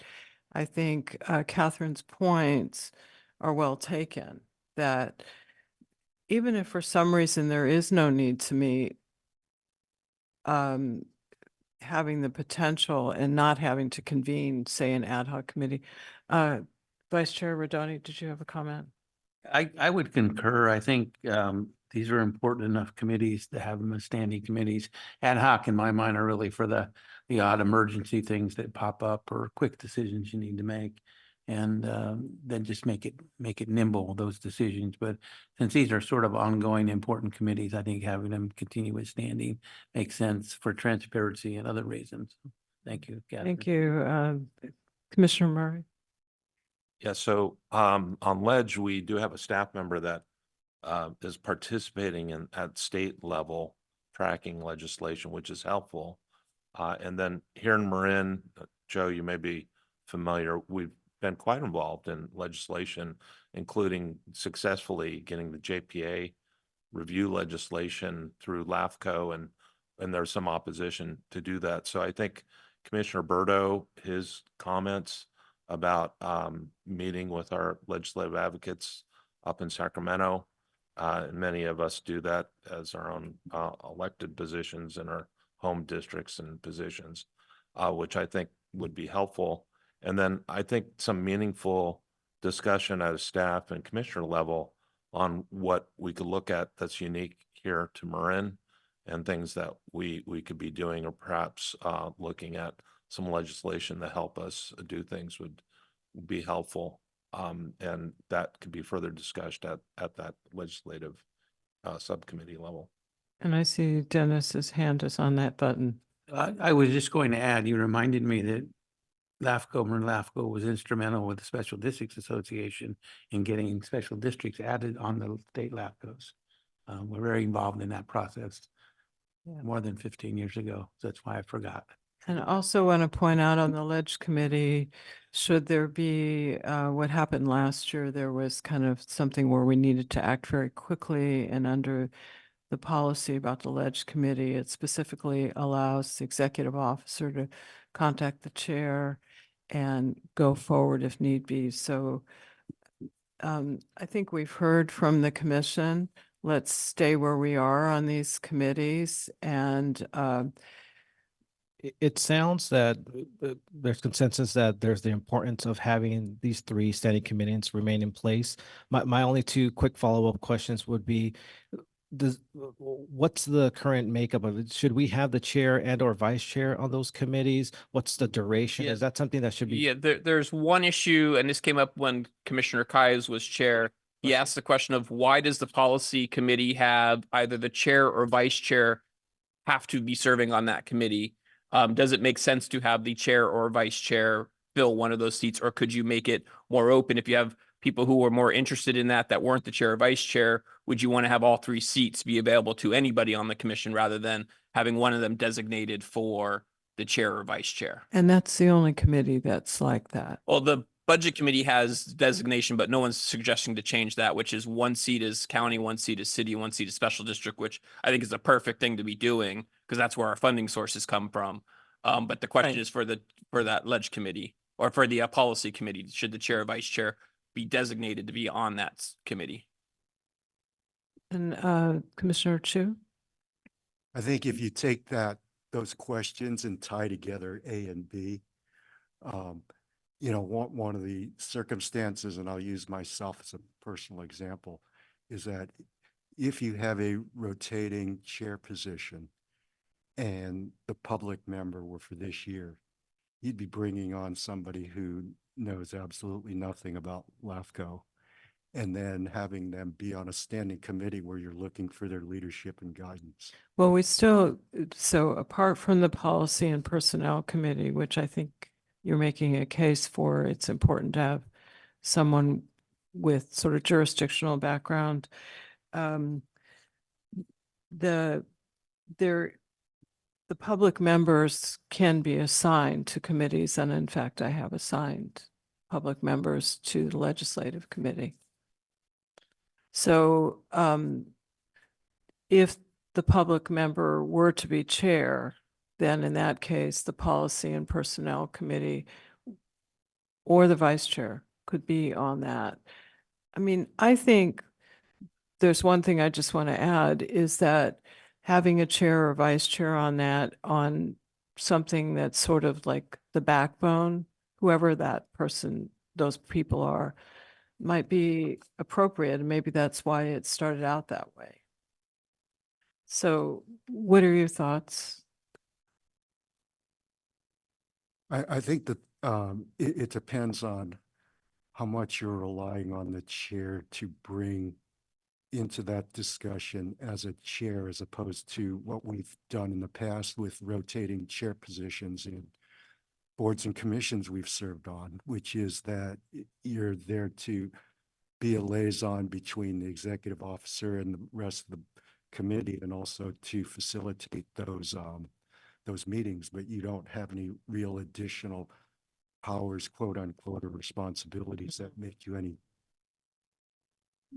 board or commission members. Okay, so your thoughts would be not leave that one requiring the chair or vice chair to be on the Policy and Personnel Committee. Am I hearing you correctly?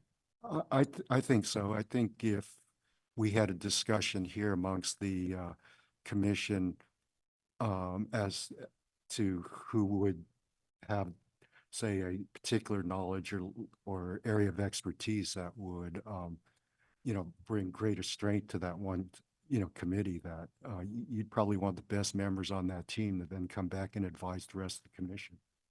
Okay. So I'd like to hear from the other commissioners. I don't think we have a lot of time, but what your thoughts are for the Policy and Personnel Committee. There's specifics about the chair or vice chair being on that. Would folks like to revisit that, Commissioner Hilliard? I agree with you.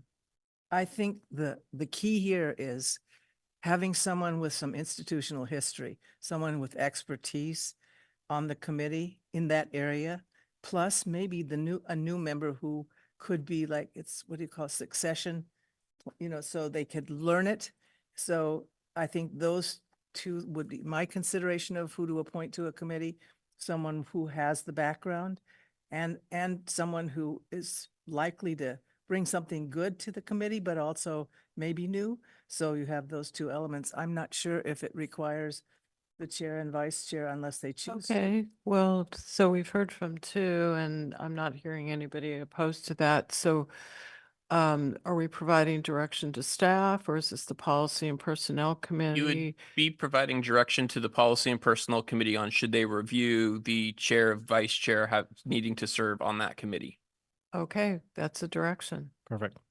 And just as another example, how Santa Cruz does it, we actually have one standing committee. It's the Personnel Committee. And in our policy, we have the flexibility where the Personnel Committee can look at the budget, ledge, and admin. So we kind of do a catch-all. And they have a 2-year rotation. And similar to the chair and vice chair, in our staff report, we show who has been on this committee.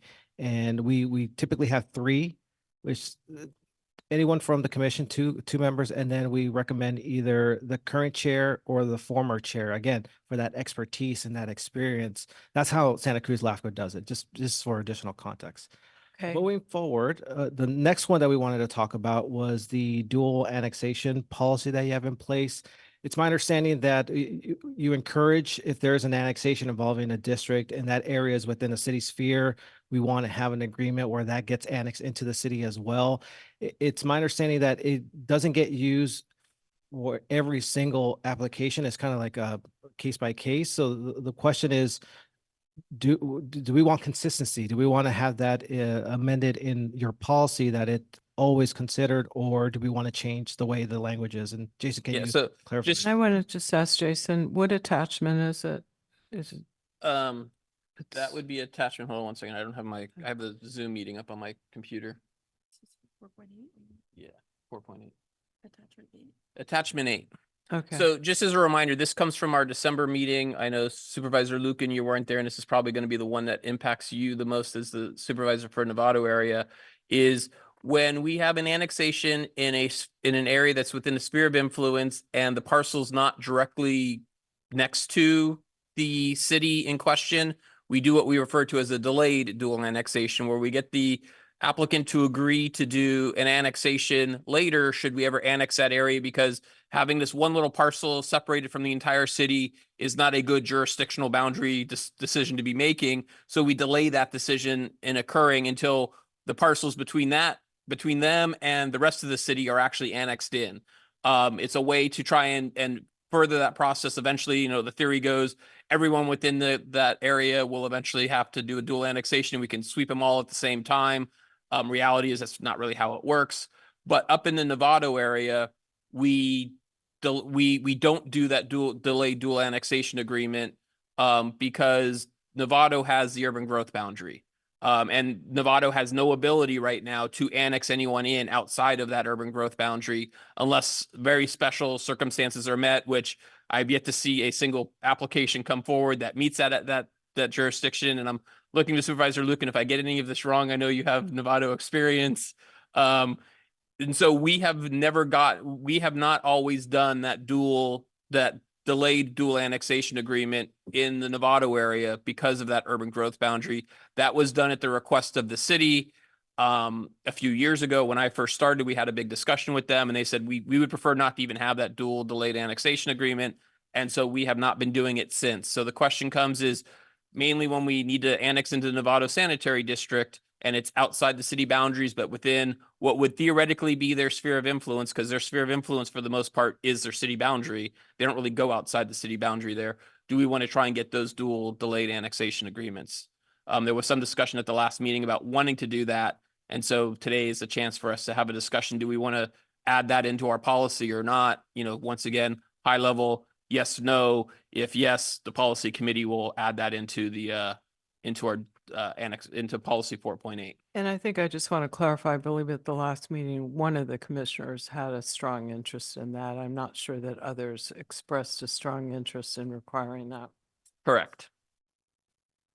So just a question on that, even if that's our policy, if Novato's hands are tied because of their urban growth boundary, does it matter so much that we have a conflicting policy that's just viewed differently in Novato? The issue, and there's some justification to this.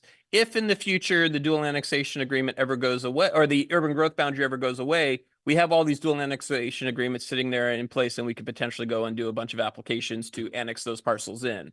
Mhm. Without having the dual annexation agreement in place, you don't have that same leverage that you would, because the dual annexation agreement, the delayed dual annexation agreement says the property owner, current property owner, or any future property owner cannot object to a future annexation.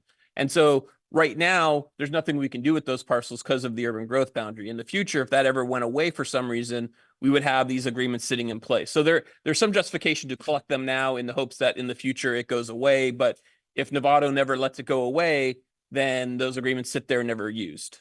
Yeah, and just to clarify, the urban growth boundary in Novato is not approved by the Novato City Council. It's approved by the voters of Novato. So it was a ballot initiative. Yeah. So I don't blame the city for this. It's the city is the voters decided to do it, and that's the voters' right to do. And so it's not going to change until there's a vote of the people, and I think I we think will be that- long gone before that I happens. think that there is, in theory, some sort of sunset date, but every time that sunset date has come up, the voters have reapproved it. Am I correct in that? Well, the original one was 20 years and then it was renewed. Yeah, I think the last one that went through may have been in perpetuity. I'd have to go back and double check. For some reason, I thought it went until 2030 something, but I could be wrong on that. I have to look it up. Oh, Catherine. Forgive me, but I'm going to go really basic on you. Okay, so let's say this property owner wants the services of the city of Novato, therefore they want to be annexed into the service area? Is that? They are not getting services from the city of Novato. Novato, for lack of a better term, is a very broken up governmental system. The water district is separate, the fire district is separate, the sewer district is separate. So there are a lot of other agencies that are up there that do services. So anytime someone wants to get, the only one that really is where what I like to call Swiss cheese of a map is the sewer district.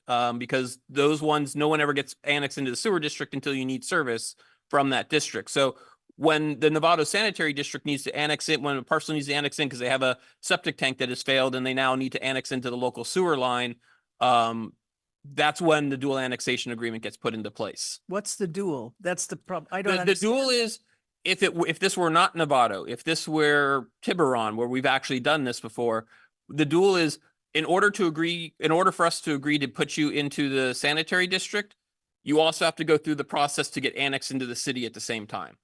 That's I what the see. traditional Thank you. dual annexation agreement is. The delayed annexation agreement is in places where we know in the future we may want to annex you into the city, but right now, based on your individual parcel, it doesn't make sense to do so.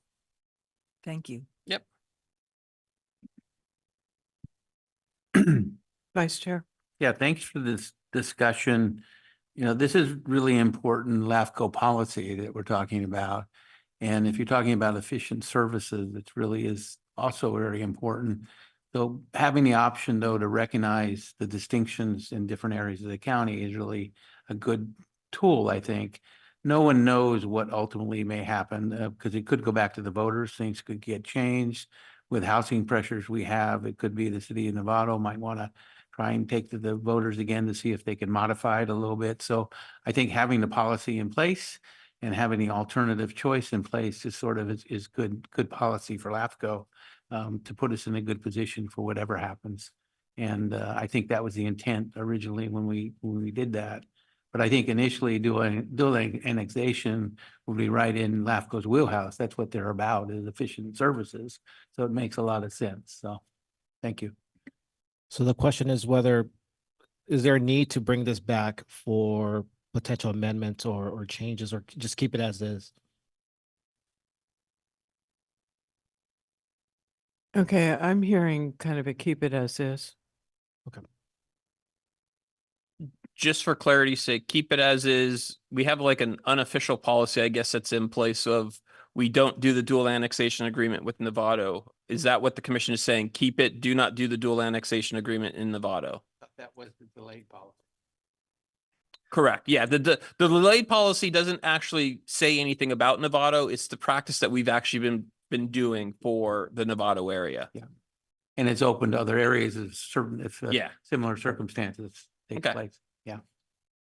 Great. Okay, so thanks for bringing us to this point. We are moving on. We're moving Are on. we? This is going to be lightning round now. This is just, do we want the commission to be consistent with the county's holiday of Juneteenth? Right now, we want to see, should we bring this back to the personnel? Should they review it, bring it back to the commission to be consistent with the county's holiday of Juneteenth? Should we reflect that as well? I'm wondering this question. I feel like everybody else has done it. Why don't we just do it? Do we really need to do the policy and personnel committee to vote for something that I believe pretty much every jurisdiction in the county has done, not just the county? It's updating our Oh. handbook actually physically says what holidays we get. So we physically have to update the handbook in order to do Okay, it. so I would ask commissioners if you want to give direction to the policy and personnel committee to just add Juneteenth. I see heads nodding. Are there any holidays that we currently recognize here that are not recognized at the county? What I would look to do is figure out what the county changed when it switched, when it added Juneteenth. I think it got rid of something, so I would look just to figure out how the county and try and mirror what the county did at the end of the day. The county in the last negotiation added 2 holidays and took one away. I believe it was Christmas Eve holiday. They took Okay. it away. I think that was the exchange. So it was a Yeah. 2 for 1. Yeah, I was gonna look to see what the county did and bring that back to the commission or to the committee. All right, so another thing for the Personnel and Policy Committee. We could just stipulate that we align with the county and then that would be the policy. We always align with the county. Our legal counsel back in the day when we had LCW advised against that. They said we should actually clarify what our physical days are. Okay, we will take it up and move forward with that. Okay, thank Next you. one is the public seat process. It's my understanding that the commission encourages the candidates to be in person when selecting the public member representatives. It's not in your policy. Should we have that in writing in your policy of requiring them to be in person when being appointed or being considered for appointment? It's basically for the interviews. So, I mean, it seems like it's a good idea to actually meet with the person and ask them questions in person. What do the commissioners feel? I see nodding of heads. Okay. All right. So that's Another 11. lightning round going to Personnel and Policy Committee. Perfect. The We're last going to one- be busy. It does sound like it. The last one is the remote work. We want to just clarify whether we have like a formal policy regarding remote working. Currently, it's an understanding for your staff, but it's not in writing. Do we want to have a remote work policy in place? Staff would recommend we have a policy in place, just for Uh, clarity.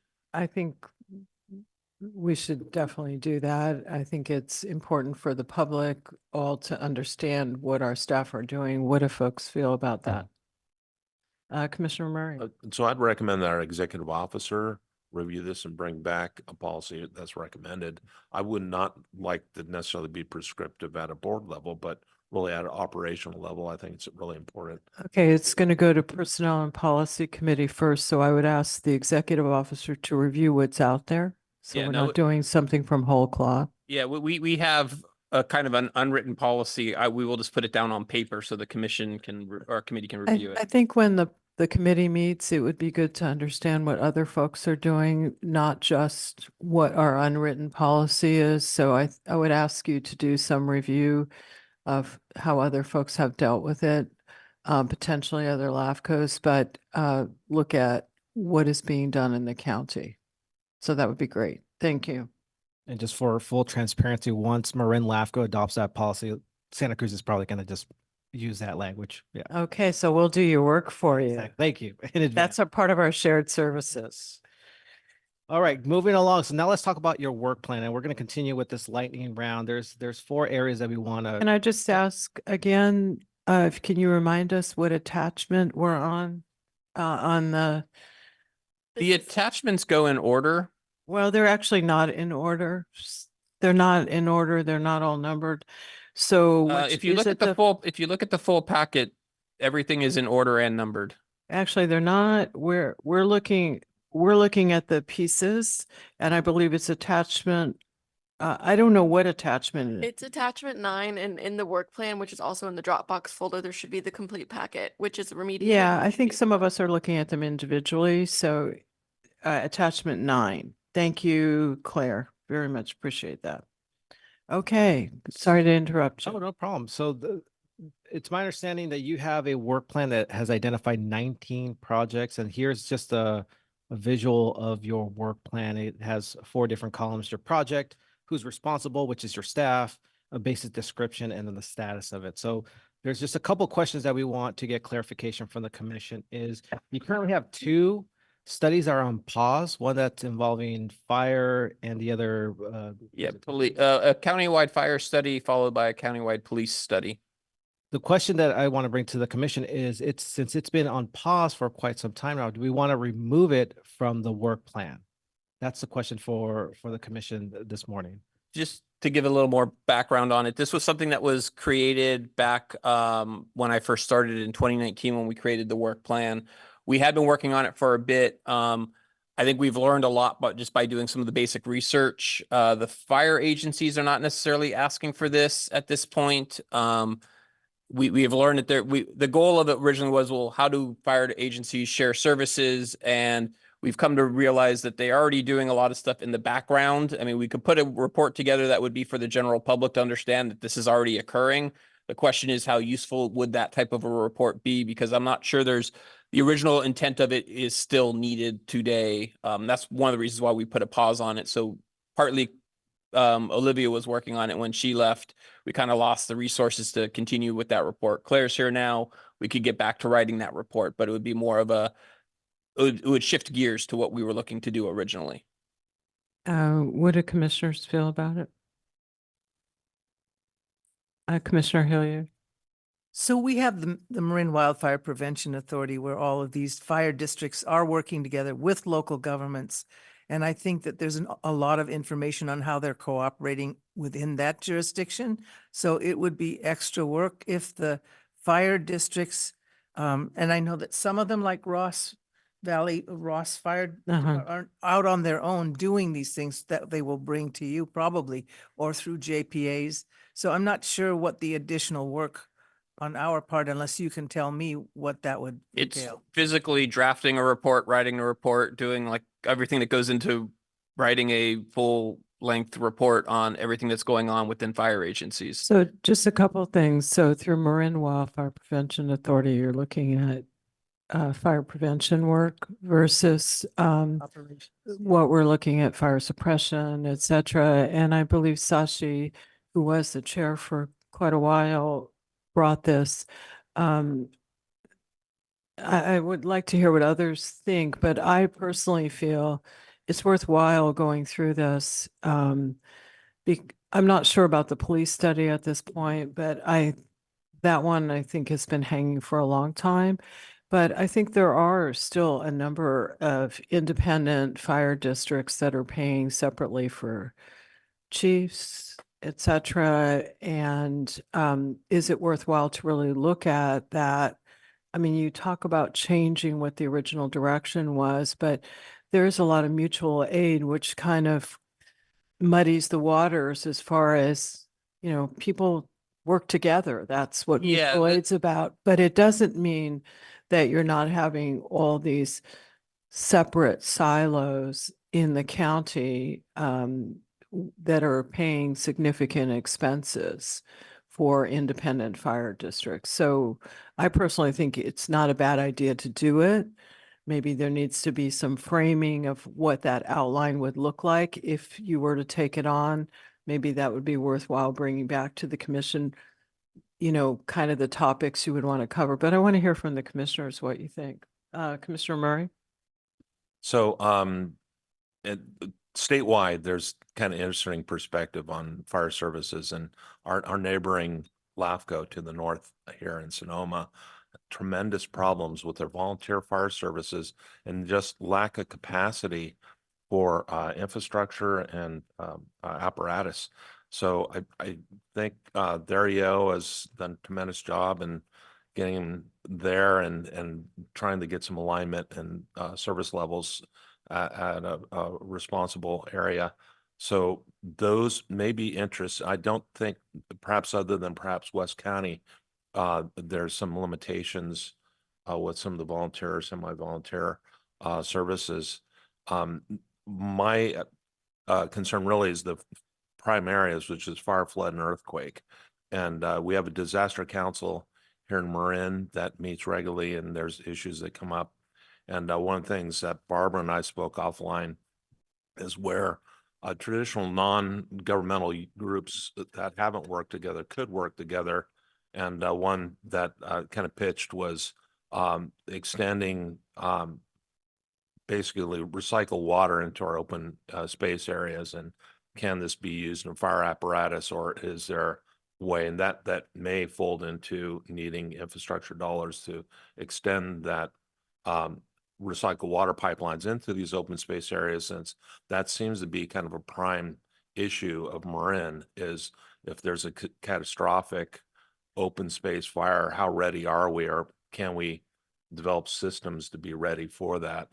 And so I think those sorts of things that may be a little more detailed and need more research and maybe not right on the surface in terms of who has a fire chief and who could share this, or who has an accountant in a fire district that could be shared with LAFCo or someone else. And in today's meeting, one of the things I said is really like to kind of look at the Marin perspective and things that could be applied or things we could consider for Marin.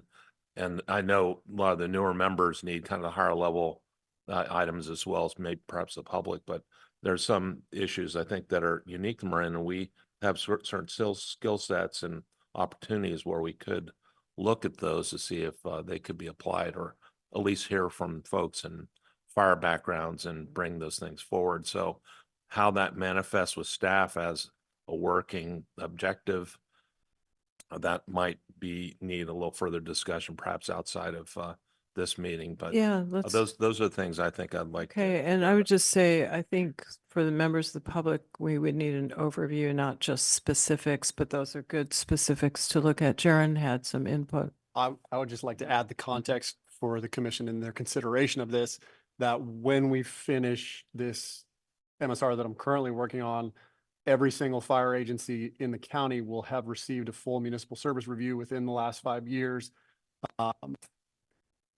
The issue, I would say, if you do decide to continue with, is what added context are you giving to the public that they have not already received on these agencies in the last 5 years? And B, a municipal service review gives us as staff the dynamic structure of targeting specific questions that have to be answered for every agency. This, at least to this point, fire study has been very ambiguous in its targets of questions that we are trying to answer, context that we are trying to give. So if we do decide we want to continue forward with this, my request as staff would be some very specific direction of what are we actually trying to give that we have not already given to this point. Okay, well, just one piece of feedback is most people in the public don't read the MSRs. We know that. And I think the fact that all the fire services have been covered by MSRs, it would be an easy consolidation to provide them of those pieces, to have in one document, here's the various fire departments. That's just my view of an overview. And then I think Commissioner Murray talked about some of the specific things that you could look at that might be enhancements for those agencies working together, working separately. And I think if that's the desire, is simply a service specific consolidation of information that we've compiled, in addition to a couple of specific items that were not added in the past. I think that makes sense. That's not Potentially recommendations for areas where, for example, Ross Valley Fire has not had volunteers for years. They haven't been able to get them. And so, that model may not work in all areas in the county. It may work well in West Marin where you really have, no, it doesn't. I see Dennis, but so I think there's more higher level things, and I think Craig talked about a few of those things. So what does the commission feel? I would make this suggestion that going forward on this, I would ask that you would put together a straw person sort of outline of what you would cover before you embark on it, and bring that to the commission so that you're not going off on all these tangents and spending tremendous amount of time. So what do folks feel about that sort of idea, that we would get something back that would be a straw person of what we would cover, what staff would cover in that fire district study? Oh, It's quite all right. oh, I'm sorry. You were nodding. I didn't know that you wanted to speak. Yep, I do. Commissioner Burke. I concur with your assessment that getting an outline of what the renewed study would be helpful for us. 2 years ago, as we were going through the discussions around consolidating Mill Valley Fire with Southern Marin Fire, I did a back of the envelope calculation of what Marin spends on fire annually. Anybody want to guess? Let's hear it. It's around $250 million. So between MWPA, the county, and individual municipalities, it's a massive number. And I think it merits a consolidated view from your various MSRs and could probably be relatively easy to do in that sense. And then that would serve as grist for a future civil grand jury to have a foundational document that says, look, this is what fire in Marin looks like. And here are opportunities within Marin for consolidation, efficiency, rationalization, or further additional investment, right? So I think it's a good thing to do. For the police study, certainly in Southern Marin, there is a need for discussion amongst the jurisdictions going forward. Some are better staffed than others. Some are having more difficulty than others. And maybe this could serve as a catalyst for certain communities to begin to have a conversation in a constructive way. So I think it has value. Okay. And if we were to embark on this fire study, that might be what we would do this year, and then consider the same kind of approach and discuss that, how a police study might look. I think that's one of the great values of LAFCo, as wonderfully expressed in your video.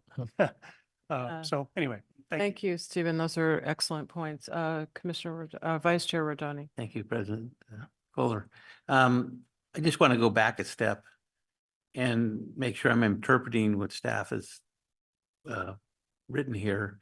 Are these in any order of priority? Because I think that's more important. What are the Okay. priorities that we need to get done, or do you want to get done? And then I think this is a very valid discussion we're having, but it just happens to be the top of the list. So I want to make sure we're not missing something here. Yeah, no, to be fair, the order of that document is the order that things have been put on it and things have been taken off, they get deleted. And so line items just kind of get moved up through the natural cause of what's oldest is on top, kind of an approach.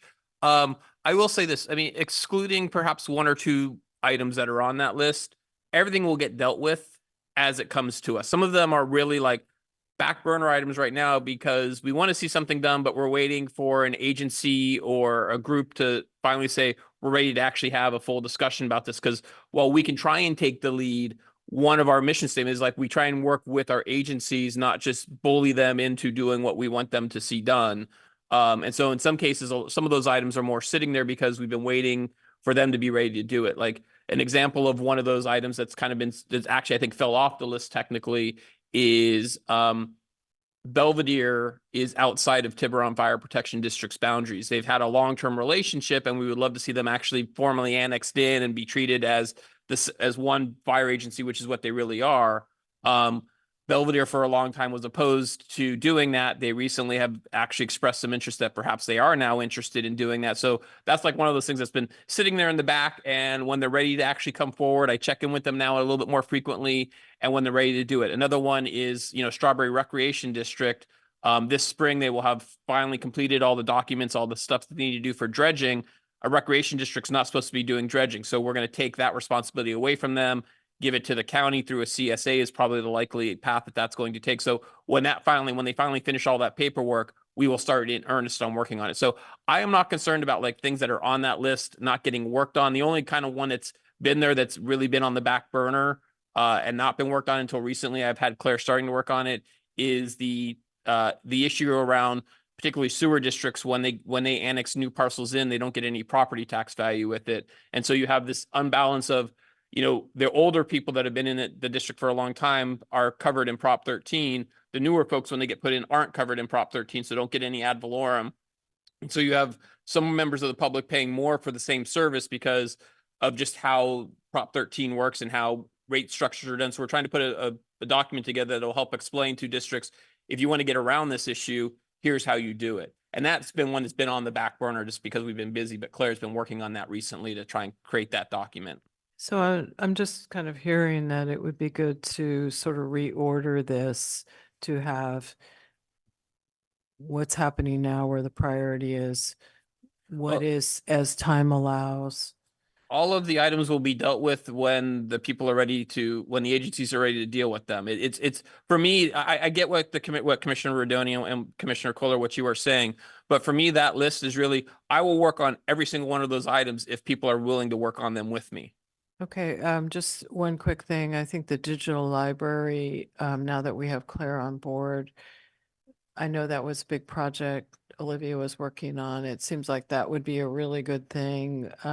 We have tons of records and having that on board. There, Commissioner Roberto is here, who's on the Ross Valley Fire Board.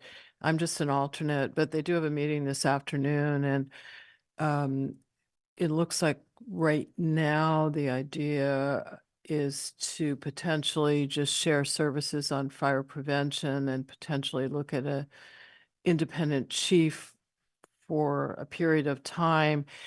So, and I talked to Jason the other day and mentioned to him they were looking at kind of consolidating the fire prevention services, and he said there might be a need for LAFCo to be involved in that. So I don't know if you want to speak to that. It's an agenda item later today, but it does seem like just keep on the back burner that you may need to contact Jason about some work if that proceeds forward.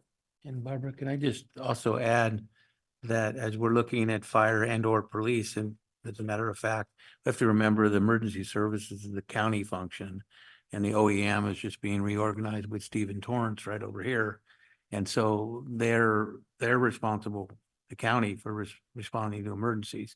Naturally, fire and police are going to be involved in that. And if it's a house fire or a police call, they're going to be the first to respond. But once it becomes an emergency, then it's really the OEM. And the county has really made a big effort there in terms of spending millions of dollars now more a year staffing that properly. So we are prepared. So engaging with Stephen Torrance as you try and determine what you're looking at from the fire perspective and police perspective may be helpful, because it may be a different lane you need to sort of focus on when it comes to disaster preparedness.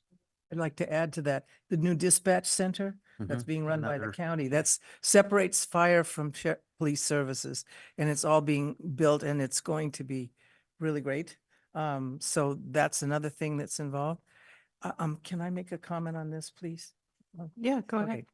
I think this was one of the most helpful tools that I have as a alternate is, can we have this at every meeting with updates? Because it says what you're doing and when you're doing it. And it helps me as a person who has to maybe answer questions. I would send them to you, of course. But it is, it's a really helpful tool to show what staff is working on. So we don't either, so I can ask you questions and also be mindful not to overload you with Yeah, any that- other suggestions. Can we have this every meeting? Yeah, I mean, that was one of the questions that we had, the underlying questions to be answered today is how often do you want to see that? Traditionally, we've presented it once a year during the budget process, so you understand what we're working on. My one concern, or at least one thing I would just put out, I'm happy to put it in the agenda packet for every meeting. That's not really a big issue. But you're not going to see a lot of things on that list change a lot from meeting to meeting, even though we meet every other month. A lot of that stuff is going to look exactly the same from meeting to meeting to meeting. So as long as you're willing to accept and understand that, I've got no problem putting it on as a, executive officer's report, just as we do with current and pending proposals. There'll be one that has, here's the work plan, any questions on it. And if there's no questions, we just, move on past it quickly. My feeling is that the last column, you would update us on what's the same. Yeah. And what has moved along. And so And that, most of it will be the same from meeting to meeting is what I'm going to tell you right now. so There's not a lot of movement on some of these items between meetings. So I'm happy to put it on there, but you're not going to see a big update. Just be prepared.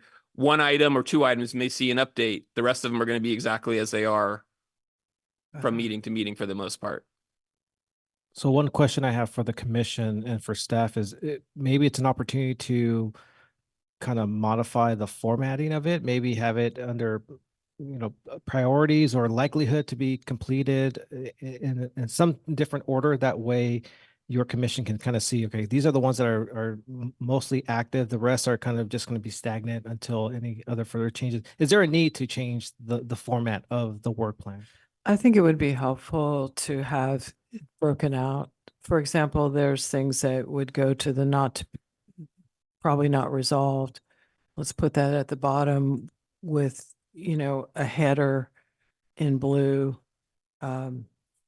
something like that. Just split it out. Sure. So it's easier to read and not assume that everything's going at the same time. And we understand that some of those things won't move, but the things that are at the top of the list may move every other meeting. Okay. So I think that would be really helpful. Commissioner Lucan? I was just going to ask, being still somewhat new, is this a 3-year work plan, a 5-year work plan, or kind of a date not assigned work plan? It's it's what I refer to as a living work plan. We work on all the items that are on there as they come forward to us, and as items get complete. Normally what I do is as items get completed, I remove them once a year. So you see, here are the items that got completed, and as the same thing we do with our current and pending proposals. Once a year, I kind of clean the list of all the old stuff off of it, and I'd probably do the same thing with this as well. So you kind of see, here's things we completed, and at some point we clear them off. Gotcha. And I think kind of what I'm hearing is that, there might be some interest in having more of a, kind of year 1, year 2, year 3, not that it always holds true, but this way there's an understanding of which ones are probably going to be tackled in 24, which ones are 2025, which ones are TBD, some prioritization around that, not to decide today, but that might provide some of the clarity that I think I'm hearing today. Thank you, Commissioner or Vice Chair Rodoni. I'll get that straight. Yeah, one of these and I days. think I like what Eric's talking about, a little more information maybe, and including maybe which staff is assigned, or if they are, when they are assigned to which, that information. And then I would recommend that we're going to see this on a regular basis, that you highlight in a different color the changes. We get a lot to read, and it's really nice to be able to focus where those changes are when All your doable. agenda. Yeah. I think that's a good point. Okay, so Joe, So it sounds like we're going to keep the 2 pause studies. We're going to probably change the formatting or update the formatting of the work plan. It's going to be brought back to the commission on a regular basis so you can see the status of each one. And just for clarification, any need to add or remove any of the 19 projects currently on the work plan? It sounds like the commission's comfortable with what's being listed. It's just how it's I think if presented it's to you. categorized, and for example, the ones that are like the Tiburon one, if it's not going to be, we don't think it'll be resolved anytime soon or in our lifetime, I still think it's worthwhile to have it on the list because those are things that LAFCo business. Yeah. Vice Chair? I was just gonna suggest that we add the Woodacre Flat septic system onto your radar screen, because it may be a LAFCO issue. You haven't heard about it yet, but it's been going on for a while with the county, with the same people you're working on with Dillon's Beach. Oh, okay. I was going to say, is that And- Dylan and- Beach you're and referring the to? reason I bring it up is because they recently, very preliminarily, reached out to Ross Valley Sanitary to see if there's a possibility of a connection. But they're really trying to resolve the issue out there, and it will get resolved in the next couple of years. And it may involve another district being formed of some sort, so. Okay, if you can just send me whoever's with the county I should talk with, I'm happy to do that. Okay, excellent. That's great. And good news for West Marin potentially. Okay, Joe, I want to be mindful of the time. We have 15 minutes and we're kind of towards the end of the workshop. So we just want to get some clarification on some internal operations. Specifically, it was brought up in one of your past meetings of the housing element. Does the commission want to add an analysis of the RENA numbers and future service reviews? That's a question for the commission. Do you want to see that type of analysis in your service reviews? I think you should consider what the RENA numbers are. But remember, we're not committed to building that. We're committed to planning for it. But I brought those issues up on MSRs. What do folks feel? Information. Yeah, it's good information. Commissioner Murray? Yeah, so some of our meetings, Joe, we have discussed this. I do think it's important. States wanting to see affordable housing, and particularly affordable housing units being built. There's certain jurisdictions that kind of change policies mid-stride that may affect actually delivering affordable housing for entry-level work folks or mid-level work folks as well. So you kind of have the upper end and lower end, but that mid section might not be met.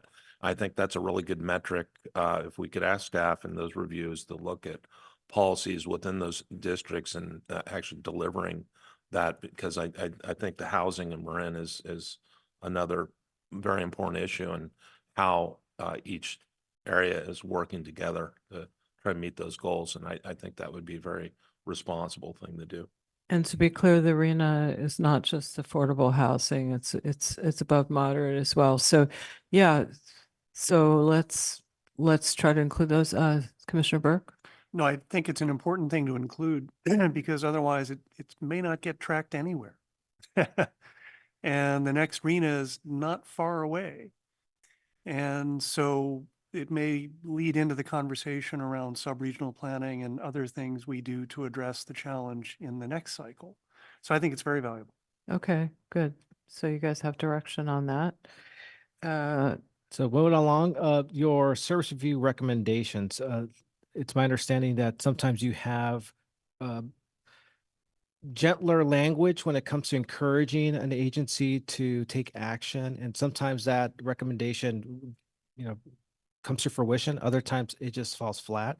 So is this something that your commission wants to change their approach of maybe using stronger language or different language? And Jason, you can chime in if you Yeah, want. so what we're looking for is when we get to the next round, which we're at the end of the day, the end of this year, we will technically should be potentially starting the next round of MSRs. When we start again with San Rafael, do we look at what San Rafael area agencies did and didn't do, and do we next time come back and say, hey, we recommended this last time, what'd you do? Like, how tough of a language do we want to take? Once again, getting back to that, we want to work with agencies, not fight with agencies over some of these things. So, some of the things got done with the light language. Some things are sitting there not getting done because they're not viewing it as a priority. And how do we want to address that in the next round is kind of the question that comes into play. Well, I'd like to hear what commissioners say, but I just want to say, what is the point of us making these recommendations if at least we don't mention that this was a prior recommendation that was not implemented? I mean, are we just throwing these things on the shelf to say we finished them? But I think there's a way to do it. But what do commissioners feel on this? Commissioner Murray and then Commissioner Chu. So this is one of the points I've always brought up on the MSRs in Marin, is that there's a actionable item within the document. And we have looked at response comments from those being reviewed within it that in effect is kind of response. But I think staff kind of taking the lead in terms of those recommendations and then letting those jurisdictions own it and provide a response back. And I also think that's also very responsible, is have them respond back. Hey, it's been 5 years. What have you done? And they could explain, hey, we had COVID, we have a budget crisis, or how they plan to meet that in the next 5 years. And I think that's reasonable. I think that's Commissioner Chu.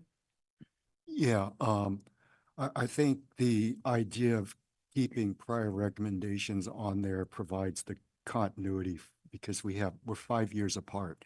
And, unless the circumstances have changed, our opinions or analysis have not. And if those are still opportunities, we should continue to keep that in front of the public.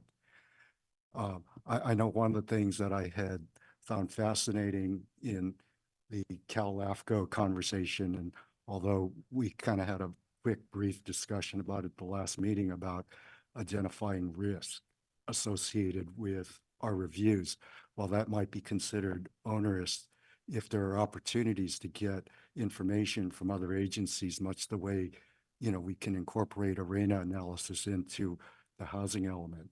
Say, for example, in the discussion about consolidation of fire agencies, what you have is a lot of information already, but the perspective you add to it from a risk element is not just the cost of, offering government services, but the cost of an impact to those residents that are in those areas.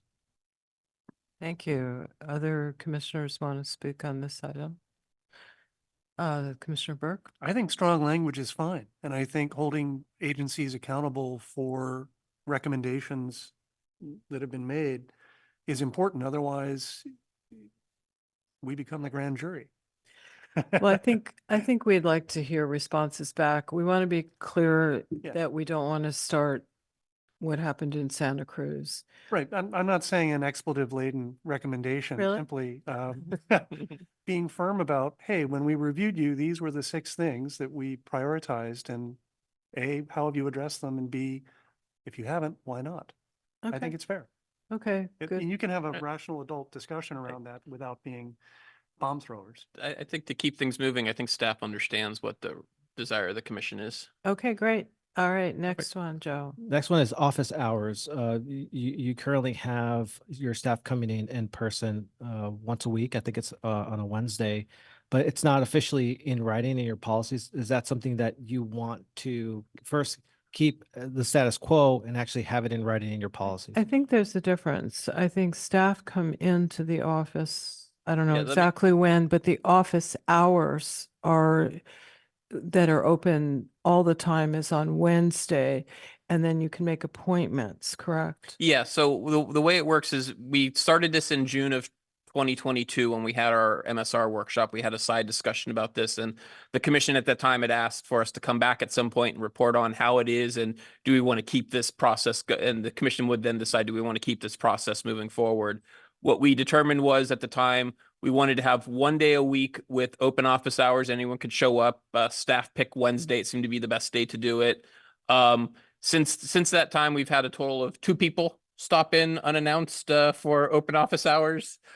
Everyone else who has wanted to talk to us has made appointments, and we come in whenever we need to come in on other days. Normally, staff tend to work 2 days in the office and 2 to 3 days at home, depending on the 980 work schedule. And that's been what we've been doing so far. And so staff thinks it works well. I would like to encourage us to keep it. I just kind of, we said that as a staff, we would come back and check with you in the future once we've had enough time to review it. And today seemed like a good day to do that check-in. Okay, with Commissioner Murray. Joe, as to what other LAFCOs are doing or what his LAFCO is doing. So this is another one that we're contemplating of having an actual policy in place, but in regards to office hours, we have at least one person in person at the office from 8 to 5. And typically it's the analyst and myself, but there's times where either him or I work remotely, but we try to have someone in person because we actually get more foot traffic because we're in the legislative wing in our county building. So we get more people coming in asking LAFCO related questions. So we try to have at least one person in person. Yeah. One person at the office. Sorry. And just to give you a context as a reminder, pre-COVID, we maybe had on average 1 person a month show up to our office unannounced when we were in the office 9 to 5 every single day. So it's really a question of how often do we need to be there for the public in order for them to be able to deal with us. And since COVID, everybody now calls to set up appointments. No one just drops in anymore. Like I said, we've had 2 people in a year and a half do a drop in. Well, let's hear from Commissioner Murray and then Commissioner Hilliard. Yeah, it's just since we're kind of coming out of COVID with different policies, rules, and expectations, I think folks are comfortable with alternate schedules. And it is kind of what's the best and most effective way of delivering services. Notwithstanding that there are folks that do need immediate service or may drop in. It could be attorney looking for records from prior years and know there's an office and they're happen to be in our county for just that afternoon. So I wanted to see if Joe or others are aware of perhaps different techniques, and one may be like a door ring bell where somebody's there to ring the door and they answer that, even though somebody might not physically be there. I do know that our staff are nearby, which I think's really helpful.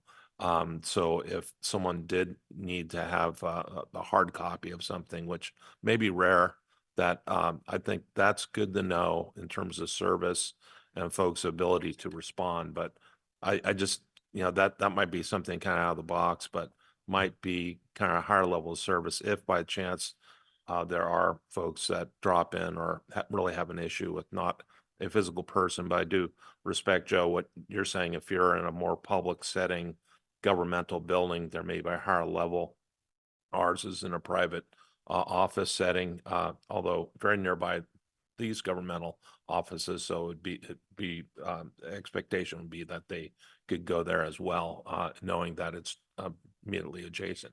So Okay, anyway, that is a comment. Thank you. Mr. Hilliard, thank you. I'm going to be really basic about this. Why are we renting office space so far away and it's remote? Can we get into a county or a centralized building? We've looked at various office areas and have not been able to find something that was reasonably priced, et cetera. Like, for example, this is incredibly expensive. Yeah, the county building is not available to us. They don't have extra space for us over there. We not that long ago went through a process of having to renew our lease, so I went around and looked to see what other space was available. And the space we have right now is about as cheap as you can get. I mean, we could potentially try and, if we wanted to, next time the contract comes up, go to a smaller space, like square footage wise. One of the benefits we did have because we had the space we did is during COVID when we had to be separated, we do have our separated offices and stuff. So it did allow us to all be in the office working when we needed to be in the office together working and still have that separation. Let me ask you about your resources. So are all of your files online and so you don't need to be in a place in order to do business? Most of our files are online. Some of them are still paper copies that have never been scanned in. That's So the digital library. there's a server system which is separate from the digital library. We have a server that has most of our documents on it, and we're trying as quickly as we can, but it's a slow process to actually get more of our documents online, so people don't even have to ask us for stuff. They can just go to our website to get it if they want. Okay, well, what prompted me is you're in a more public place, so you do get foot traffic. It's kind of a chicken and egg situation. So I appreciate, I just wanted to ask those questions. So next time, I guess you've already done this, right? Yeah. Is what you're telling me. Okay, thanks. And I'll be honest, I don't think how many applications do you get a year, Joe? We get a lot of Can you give me a number? I would say roughly 6 to 8 a year. Oh, is that all? Okay. Yeah, so we get about the same number of applications, but our applications tend to be individuals trying to connect a sewer line up to the sewer line, not like big. Oh, ours are way more complex. Yeah, theirs are like entire districts trying to consolidate. So I just want to mention that typically when you do Records Act requests, you're waiting 10 days for the records. So I don't know that we should always, just because an attorney wants records today, they could wait. But I think there's also the option that someone is usually in the office almost every day, right? Yeah, I mean, If there is somebody that Yeah. rings the bell and really wants to look at records when they haven't made an appointment, I would think you could accommodate that unless there's really something else going on. Yeah, no, we have the ability. I think Mondays the office tends to be dark. I don't know if anyone's in the office, but most of the other days someone's in the office at least part of the day. And like I said, I don't think we've had a single person walk into the office on a non-Wednesday to actually ask for anything. Okay. So, I mean, we don't get the foot traffic. Yes, go ahead. Yeah, I think remote work is wonderful, but I think it's a government's responsibility to be accessible, whether it's being used or not. And I'm a big fan of having someone in the office available every day, at least one person, similar to what Santa Cruz is doing, because you need to keep the doors open and the lights on when you're a government agency. And I don't think there's any department, even the smallest at the county, that there isn't someone present in those departments every day. And I think that's just, I might be a little old fashioned, but I think that's really, really important. Well, we're going to discuss working on Maybe go to the personnel. right. Well, the remote policy, work policy, will be Anyway, there. that's my opinion, so. Okay, well, let's also remember it's LAFCO, it's a little different. Let's, for now, I think, stay with the office hours on Wednesday, but when folks are in the office, if somebody rings the bell, let's try to accommodate them. Yeah, if someone ever knocks on the door, we always answer the door. That's never an issue for us. Why aren't you open, or are you? When we have the door open, unfortunately, down the hallway, there is a law office, and everyone seems to come into our office asking for them.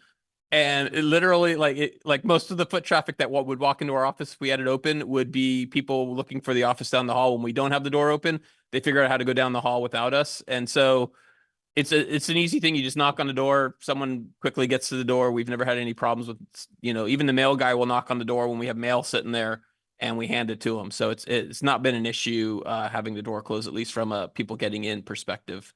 Okay, I think we're at noon, We're at so noon. let's see do we have This is more the things? last question for the commission is temporary aid. We kind of briefly touched on it that your staff is working on a number of projects. Some of them are one-time projects. And so the question is, do you want your staff to look into a cost analysis of perhaps hiring temporary assistants to complete these one-time projects? Like you mentioned, like the scanning. Yeah, no, this comes around to there's what I call 2.5 projects that we have sitting around. One is we have a bunch of scanned documents that we would love to put on our website, create that digital library.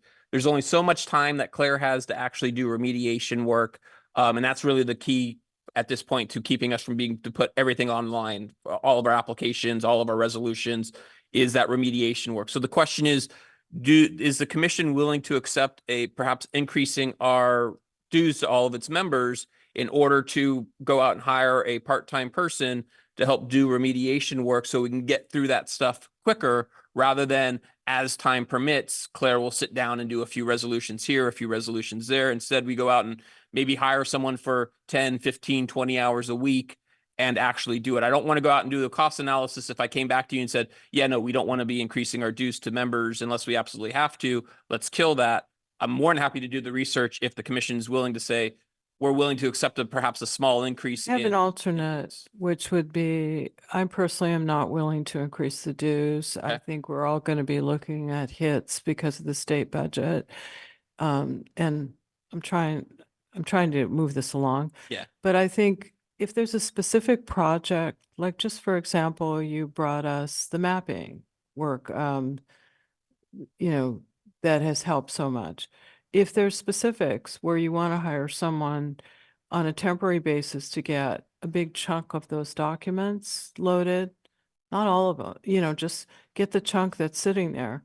I think you should just bring that to us as what it would cost to do that. But I don't think we need to be in the business of hiring another part-time person to do projects as needed. For example, there's 2 MSRs coming up, but there wasn't a lot of heavy work. So I'm not supportive of increasing the dues and hiring another part-time person. I'd like to hear from commissioners. Commissioner Lucan? Yeah, I might have like a slightly different opinion on this one in that I think making records available and publicly available allows us to provide a better level of service for the agencies, for customers. If this is a one-time cost too, if we have to raise dues to pay for it or there's other ways to pay for it, I think it's something we definitely need to be doing. Especially if our office is not open every single day. I mean, that kind of relates into the previous discussion we just had, but getting records available online and accessible is a win-win for everybody. Even if it costs a little bit more, I think it's something that jurisdictions would be willing to pay for. Okay, others, Commissioner Murray? So one, I also agree that needs to be digitized. We've been talking about this for quite a while. The way we do it, and maybe as a menu item to look at is, there's students in master's programs, library science, public policy. My issue is what I've seen in local government is you hire just a standard temp, offering to train them, and they're here today, gone tomorrow, and all that effort and to train that person to do things properly out the window just by the whim that they no longer want to work at your agency or have a full-time appointment somewhere else. So the master's folks, particularly if they haven't had work experience as required the program, you have a commitment that they're going to be there a certain number of time. And I wanted to pitch that as an option, particularly hearing the discussion about not raising rates on member agencies. Just to clarify, we have been trying to use that very system. We have a relationship with San Jose State and they have a Master's of Library Sciences there. We have been using their internship program. Unfortunately, their internship program does not routinely give us interns every single semester. So like we've had over the last 2 years, we've had 2 two people do it, but they've been doing it for just one semester each. So we've gotten 2 semesters over the last 2 years worth of work out of that. And that's one of the reasons why I'm like, I realize how much quicker we could do if we have someone who's just focused on that for, a few hours a week, we could do it. Those programs are not sufficient enough to cover all of our needs at this point. Okay, Commissioner Hilliard, then let's try to wrap it up. Question, how much is involved? Are there services available that can be, sent to? Do you need to supervise the person who's actually doing what you're doing to put it online? As opposed to hiring? Yeah, the outside services are super expensive. We've already looked into that. And we bought a program that actually helps us do it much quicker now. It takes us like half the time to remediate a packet as it once did because of this program. And that program makes it very easy for us to train others how to do it as well. Okay, so I think you're hearing that it would be worthwhile to look into it. And you may have to come back to the commission. Oh yeah, it'll with be more part of the budget specifics. committee discussion is what my intent was. Okay, and Commissioner Burke, did you have okay, and all right, anything else? So Joe? I apologize, we're 5 minutes over, but that's it. We reached the end, and I just wanted to defer to staff or the commission if any final thoughts before we adjourn. I just want to say thank you for facilitating. Thank you for keeping us on time. Thank all the commissioners for being here and adding your thoughts, and to staff for making this happen. I think this was particularly good for even those folks who've been on here for probably not Dennis, he could teach it, but giving us an overview really sets us on a firm path. So thank you, Joe, Oh, thank and you. glad to see we're using our shared services. Anybody else want to add anything? Yes, Okay. I do. As Okay. a relative newcomer, this is the most helpful thing for me to really understand how this operates. And it was a very worthwhile use of time and very well organized and presented. So thank you. I will note that I would wish to see other LAFCOs do exactly what you did this morning of having these discussions and giving direction to staff. It's not common and it should be. So you guys are leading the pack on being proactive. So kudos to this commission and your staff. And just before we close this item, we should probably ask for public comment since it is technically a commission meeting. Okay, well, I see no one in the room. Are there any hands on Zoom? There are no hands on Zoom. Okay, closing the public comment, I'd like to adjourn this meeting and thank everyone. Take care.